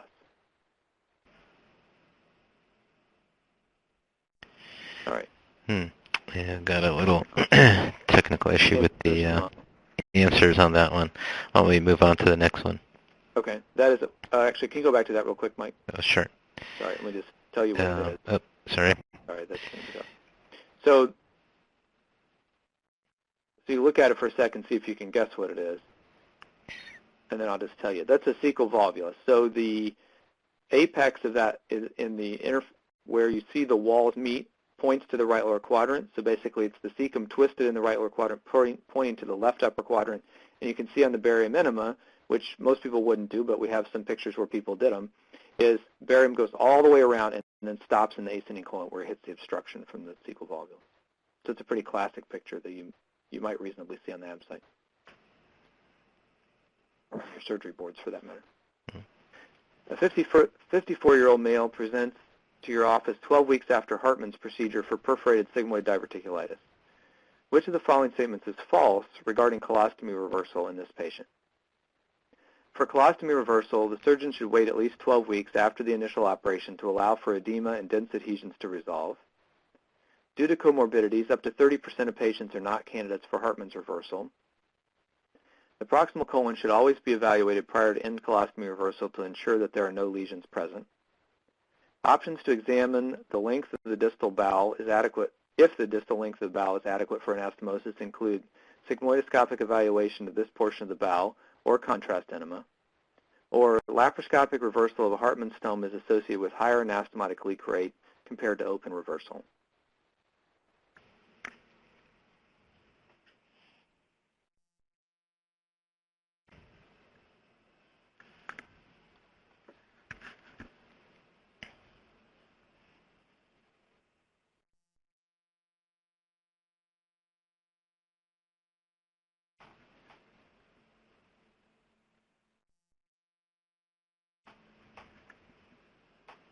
Okay, so even if you didn't know that there were studies that said that laparoscopic reversal is pretty equivalent and pretty safe, which there are, then the other options are true. So you would want to wait at least 12 weeks. For those of you who are a little bit older, you may have been back in somebody's belly 6 weeks later and known exactly how bad that can be. A lot of people never get their colostomy taken down, either because of that illness or because of other illnesses they have.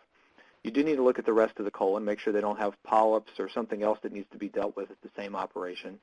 And you do want to look at the length of the rectum, especially if you didn't do the first operation. I always do that when I do the colostomy that's mentioned in C. I'm sorry, the colonoscopy that's mentioned is C as well. The most common oncogene abnormality observed in association with colorectal cancer is which of the following?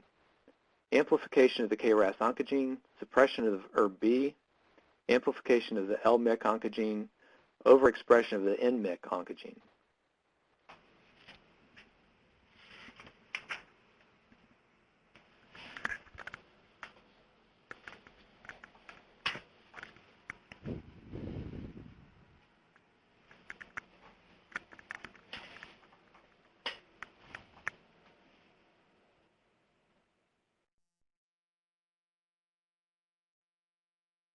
All right, great.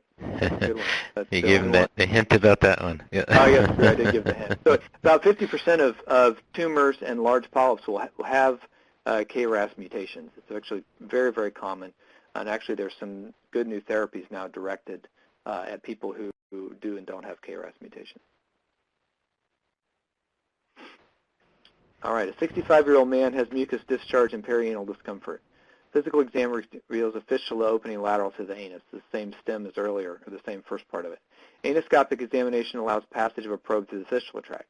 This time the fistula traverses the internal sphincter, the intersphincteric plane, and the portion of the external sphincter. The fistula is categorized as which type? Transsphincteric, extrasphincteric, intersphincteric, or suprasphincteric?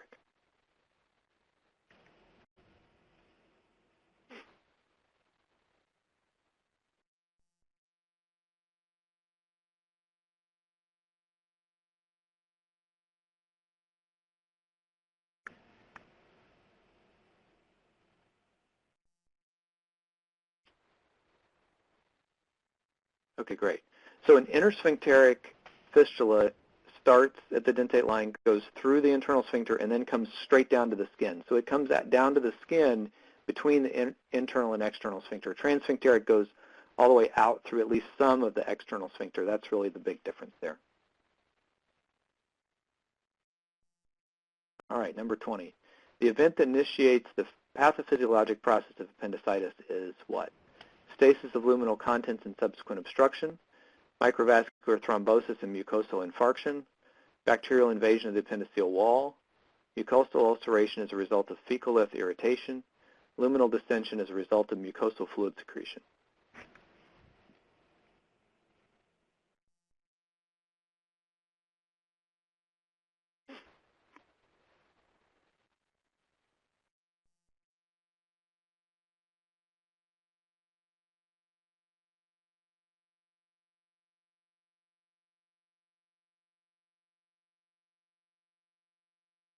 All right, so correct. So all these are parts of the process, but the process starts with stasis of luminal contents and then obstruction, and then it leads to all these other things.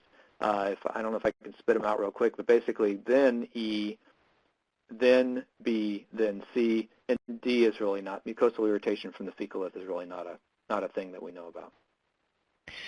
Dr. Harzman, thank you so much for that great series of questions and the discussion. We appreciate it greatly. Yeah, thank you. All right, and for our last section, I'd like to introduce Dr. Bill Hawkins. Dr. Hawkins is here at WashU in St. Louis and is chief of the hepatobiliary section in the Department of Surgery. Dr. Hawkins is going to lead us in our discussion of small intestine, biliary disease, and flexible endoscopy. Welcome, Dr. Hawkins. Hello, Mike. Thanks for organizing such a great session. I don't know about everybody else, but I'm learning stuff. Agreed. So we'll start off with the condition least likely to result from extensive ileoresection from Crohn's disease is iron deficiency anemia, megaloblastic anemia, nephrolithiasis, cholelithiasis, or bile salt diarrhea.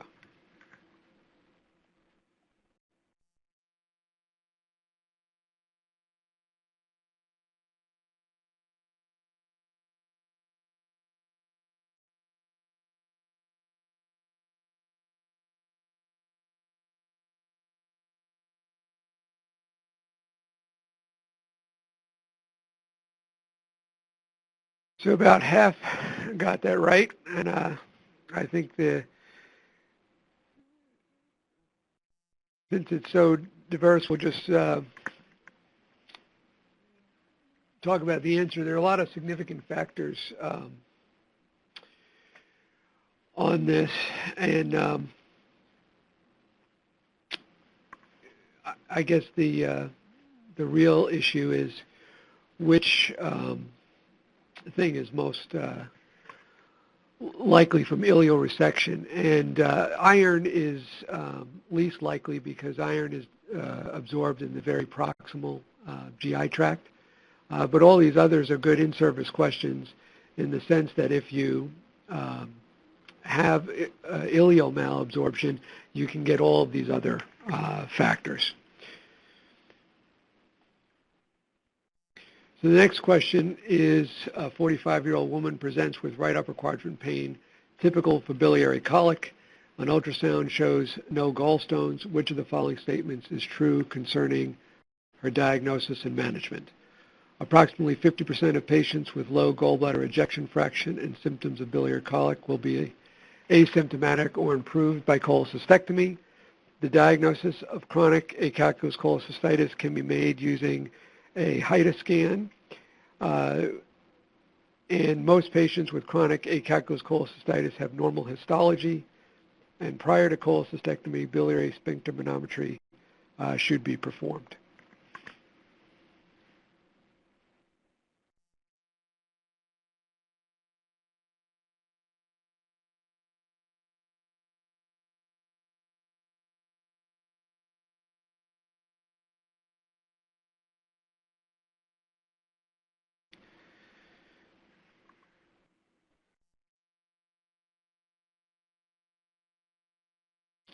So this is, I think, one of the least well-worded questions in the syllabus here.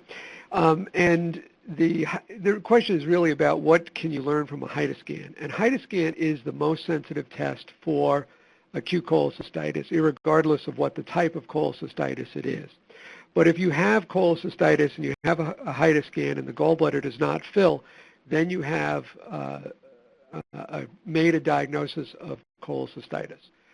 The question here is correct in that if a HIDA scan will pick up a diagnosis of cholecystitis, but it's made a little difficult because it also talks about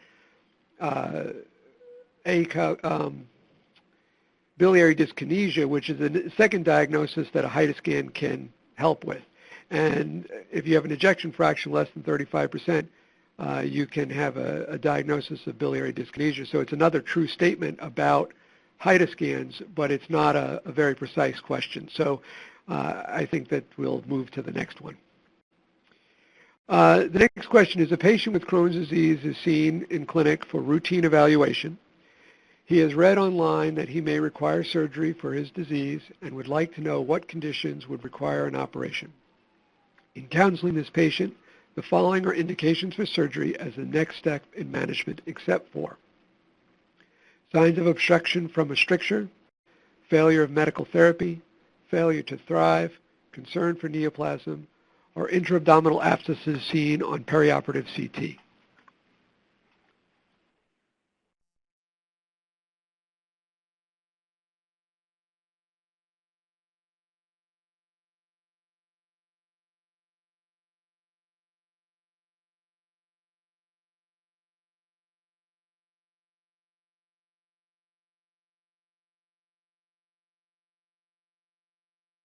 So just about everybody got that right, and the real teaching point here is if you have an intra-abdominal abscess or pus in the abdomen, you should really drain that pus, temporize the patient, and then come back for your operation, because you can then more likely do a one-stage operation. All of the others are indications for surgery. Next question is, which of the following statements of rectal anatomy are not true? The rectum has 4 lateral curves. An upper and lower are convex to the right, and the middle ones convex to the left. The rectum is generally 12 to 15 centimeters in length. The rectum is not suspended by a true mesentery. The distal limit of the rectum is at the dentate line. The arterial blood supply to the rectum comes posteriorly and is supplied by branches of the inferior mesenteric artery and internal iliac artery and pudendal arteries. And this is our flexible endoscopy question related to the anatomy of the rectum, important obviously for proctoscopy and sigmoidoscopy.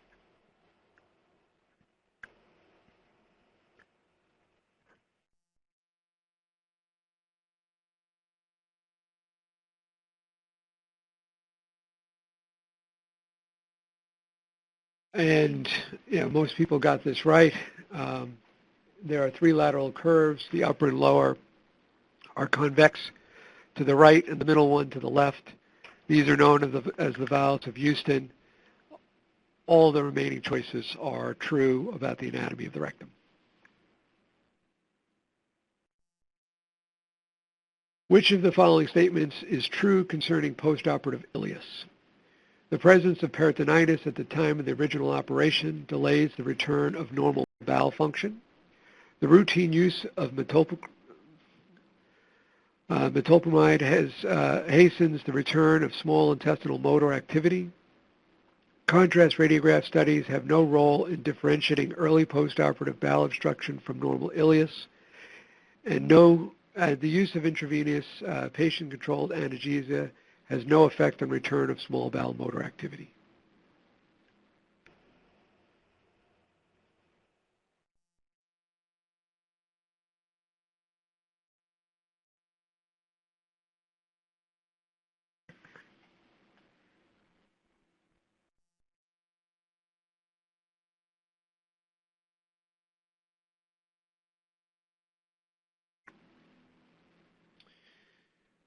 Well, I think everybody who's ever had a postoperative abscess knows that this slows down the transit time and the return of normal bowel function, and that's the best answer.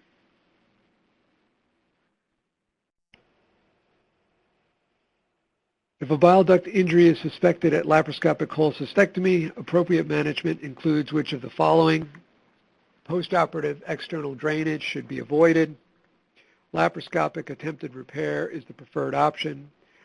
Ducts greater than 4 to 6 millimeters in size seen at cholangiography can be ligated without consequence. Roux-en-Y hepatojejunostomy is the preferred procedure in most cases.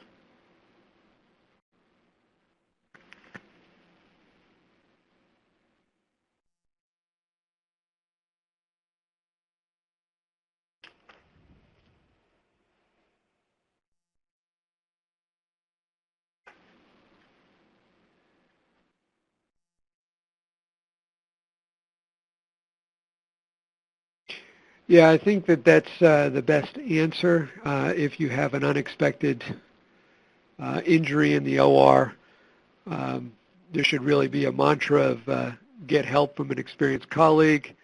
If you can't, drain it and get it to an experienced colleague. Look for committant vascular injuries. These are common when a bile duct has been injured and can impede the healing of your repair. And then high repairs at or above the confluence, sort of with extension to the left duct, have the best long-term outcomes. And to do those, you really need to do a Roux-en-Y hepatojejunostomy. So the next question is about intussusception. What is the percent of cases of adult intussusception that are caused by a pathologic process? And the numbers there, 10, 25, 50, 75, and 90.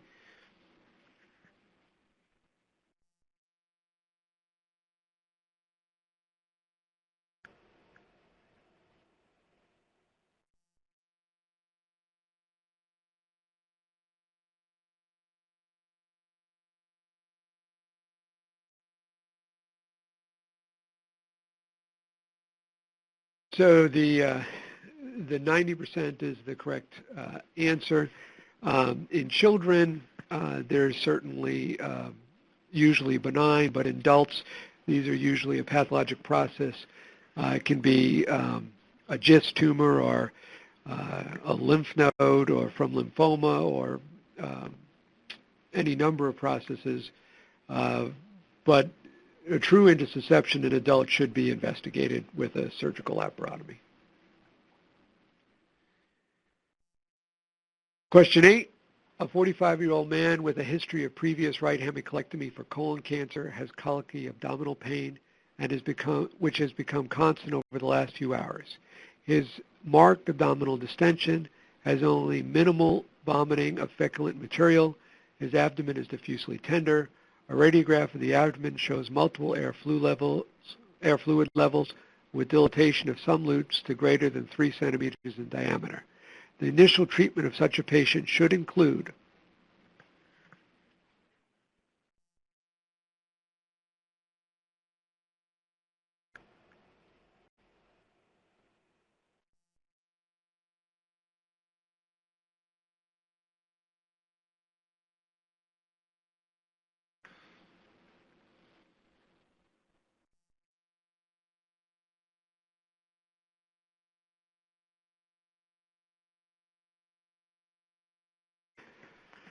I think almost everyone got this right. So this is the surgical suck and drip, and we want to resuscitate this patient and decompress their digestive system. And there does not appear in the history here to be a clinical evidence suggesting a need for urgent operation, and so this is the appropriate therapy. Number 9, a patient with Crohn's colitis is undergoing ileostomy closure through a peri-ileostomy incision. When the peritoneal cavity is entered, you encounter an intra-abdominal abscess adjacent to the ileostomy site. What is the best course of action? And there are 4 choices. Leave the ileostomy in place and drain the abscess. Leave the ostomy in place and drain the abscess. One is percutaneously, operatively. Perform ileostomy closure and leave the abscess. Perform ileostomy closure and drain the abscess. Perform laparotomy to evaluate the small bowel for Crohn's disease and drain the abscess.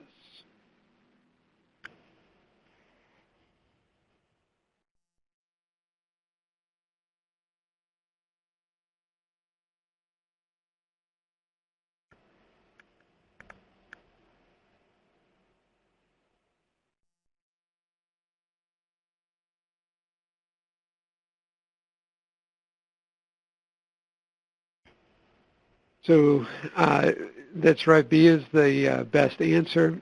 You've already entered the abscess. You found it operatively. Continue to drain that abscess through a surgical technique. Best not to perform an anastomosis in a pocket of pus, and so leaving an ostomy in place makes the most sense. The next question, question 10. We have a 60-year-old woman with known gallstones presents to the emergency room with jaundice, fever, chills, and confusion. Her blood pressure is low at 80/40. She's tachycardic at 120. Temperature is 38.3. You send off stat labs and find that her white count is 15, creatinine is 2.3, bilirubin is 5, AST and ALT are mildly elevated in the 200s, alkaline phosphatase is 500. A right upper quadrant ultrasound confirms common bile duct dilatation with a diameter of 1.5 centimeters throughout most of its extent. What should be the very next step?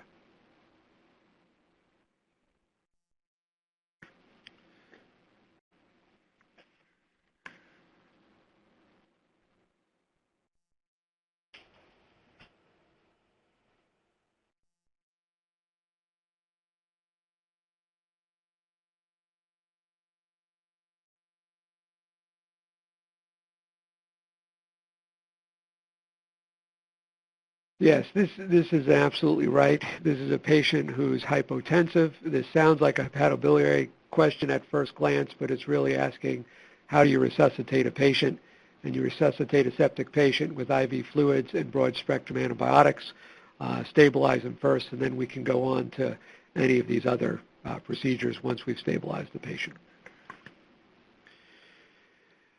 Question 11, all the following are acceptable steps to avoid intraoperative injury to the common bile duct except obtaining a critical view, performing an intraoperative cholangiogram, converting to an open cholecystectomy, identifying callous node and placing clips on the adjacent biliary structure, viewing the insertion of the cystic duct to the gallbladder from multiple vantage points.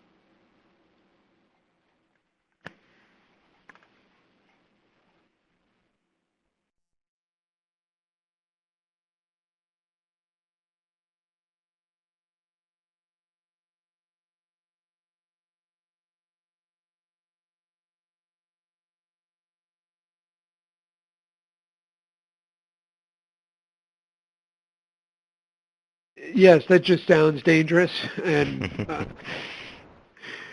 everybody seems to agree. So, yeah, use all available information in trying to determine your view of the cystic duct and cystic artery.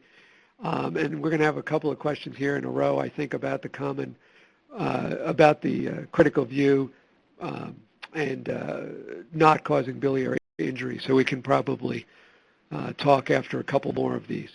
Which of the following is associated with increased risk of conversion from laparoscopic to open cholecystectomy?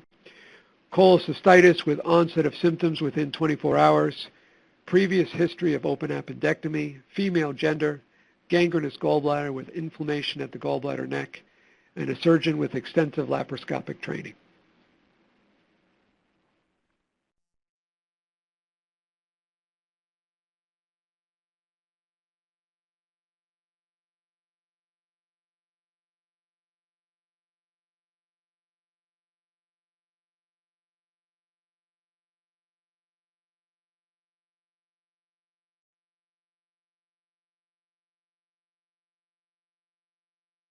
Pretty unanimous on that one.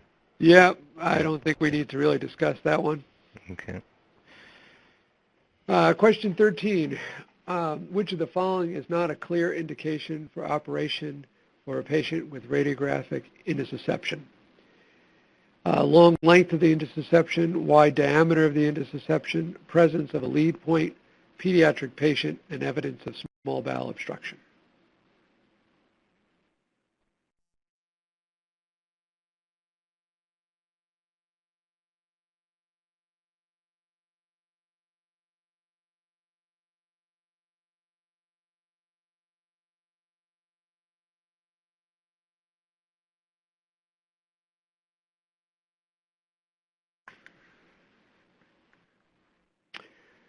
So Yes, pediatric, as we talked about, most adults who have intussusception require a look, and the pediatric patient is the best answer here because they often have benign disease and can be reduced with a radiographic decompression with a soluble contrast enema.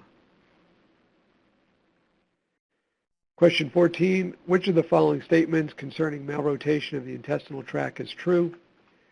Normal intestinal rotation occurs in a clockwise direction around the superior mesenteric artery. Patients with midgut volvulus for malrotation are at risk of injury of gastrointestinal tract from the distal duodenum to the sigmoid colon. It can be associated with volvulus of the intestines around the inferior mesenteric artery. It is seldom diagnosed by barium enema. It occurs in 20% of patients with congenital diaphragmatic hernia.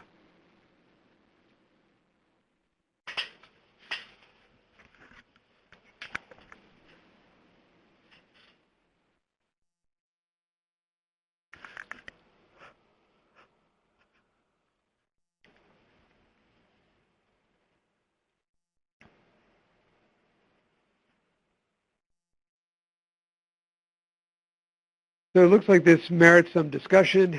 In embryologic terms, the midgut begins its fixation as early as 5 weeks, which involves growth, elongation, and rotation of the intestines. The axis of the midgut is the superior mesenteric artery. It rotates about 200 degrees counterclockwise. Inadequate rotation is estimated to be present in 1% of the population. Symptomatic malrotation is typically manifest as duodenal obstruction or as midgut volvulus. Characteristically, this midgut volvulus is around the SMA. Bilious emesis is a presenting symptom and should be investigated in infants presenting with symptoms of acute intestinal obstruction. The SMA can be compromised, leading to ischemia of the entire bowel supplied by SMA from the proximal jejunum to the ascending and transverse colon. Radiographic findings are classically described as a plain abdominal film with gastric and proximal duodenal distension. Upper gastrointestinal studies are typically diagnostic. However, contrast enemas can be helpful in the evaluation of neonatal obstruction. Cecal malposition is diagnostic when noted in a contrast enema. It's usually in the left of the abdomen or at the midline. Congenital diaphragmatic hernia is associated, and this is the answer, the true answer in this is congenital diaphragmatic hernia is associated with multiple abnormalities, including a strong predilection for malrotation. And this is, in fact, present in up to 20% of patients. The next question is 15. A 56-year-old male presents to the emergent department complaining of nausea, vomiting, obstipation for 3 days. He is unable to keep down oral nutrition. He reports a history of recurrent colon cancer with a known tumor in the abdomen. CT reveals an abdominal mass involving a small bowel with dilated small bowel loops proximal to the tumor. Which agent has been shown to significantly decrease the severity of nausea and vomiting and patient discomfort in patients with malignant bowel obstructions?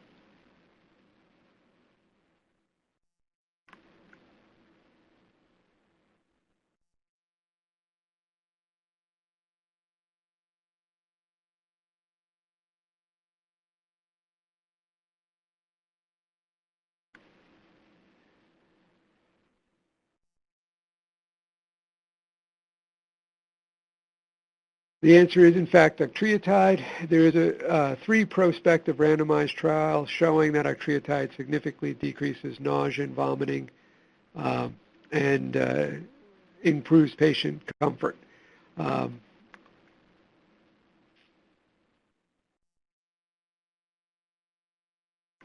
Question 16, which of the following statements is true concerning the options for management of common bile duct stones?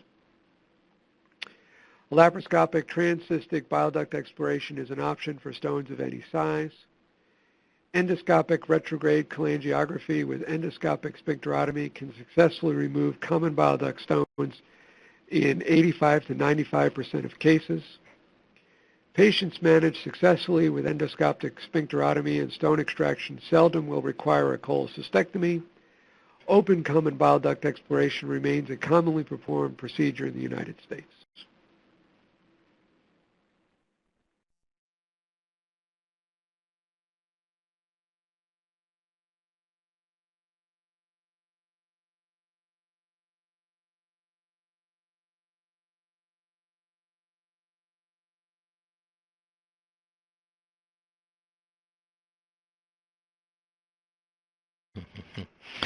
Yeah. Pretty unanimous there.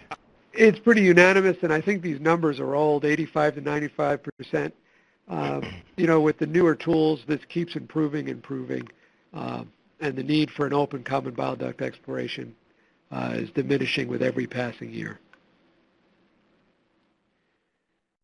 All right, question 17, in the home stretch. Reproduction of biliary colic with which of the following tests best identifies patients likely to benefit from transduodenal sphincteroplasty? Secretin stimulation test, the Nardi test, glucagon stimulation test, cholecystokinin test, and corticotropin stimulation test.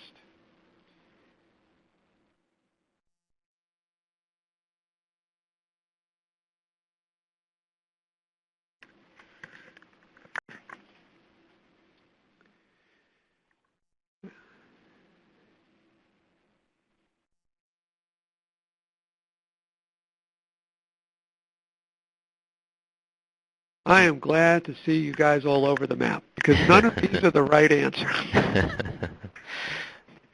Actually, these have all been supplanted by direct manometry of the sphincter. There's actually been some trials that show that the Nardi test, which is designated here as the right answer, is pretty unreliable when measured and compared to direct manometry of the sphincter, and so that's really supplanted all of these tests. So we'll move on.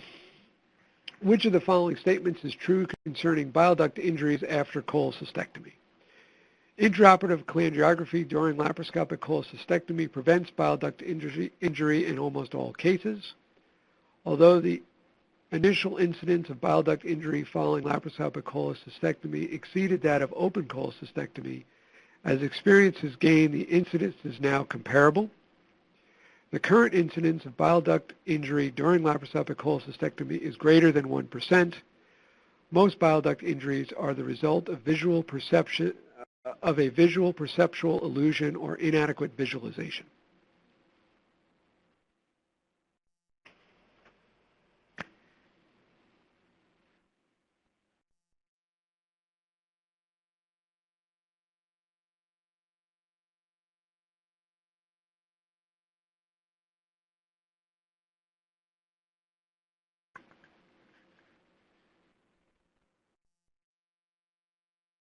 That is correct, and that was 3 or 4 in a series of gallbladder injury questions.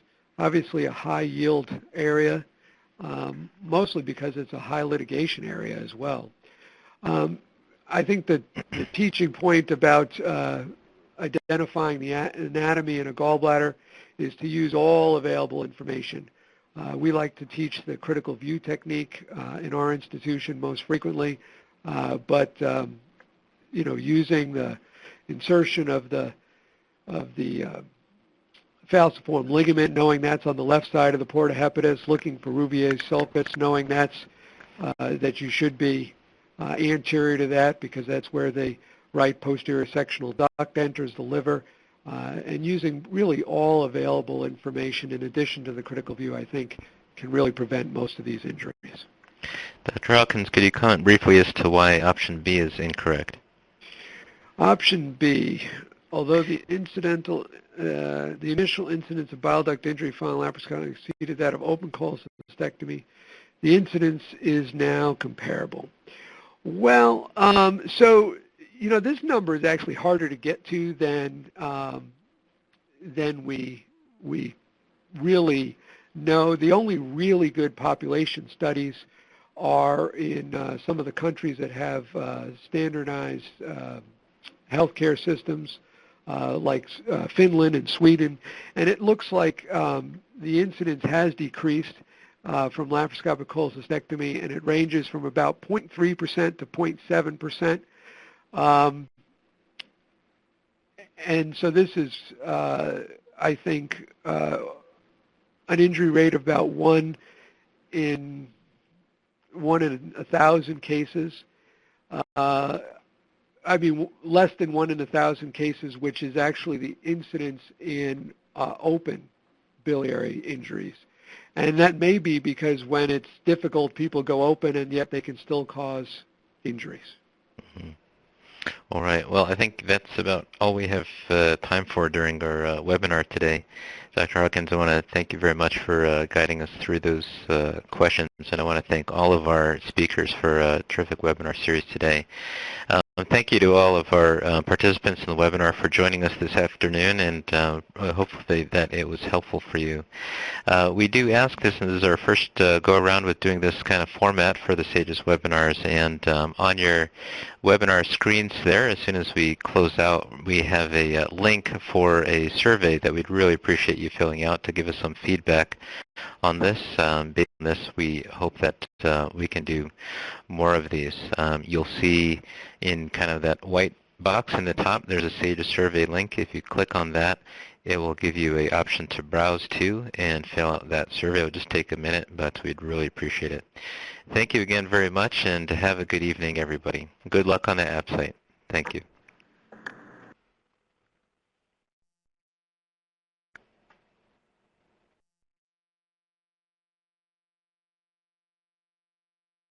Audio recording for this meeting has ended.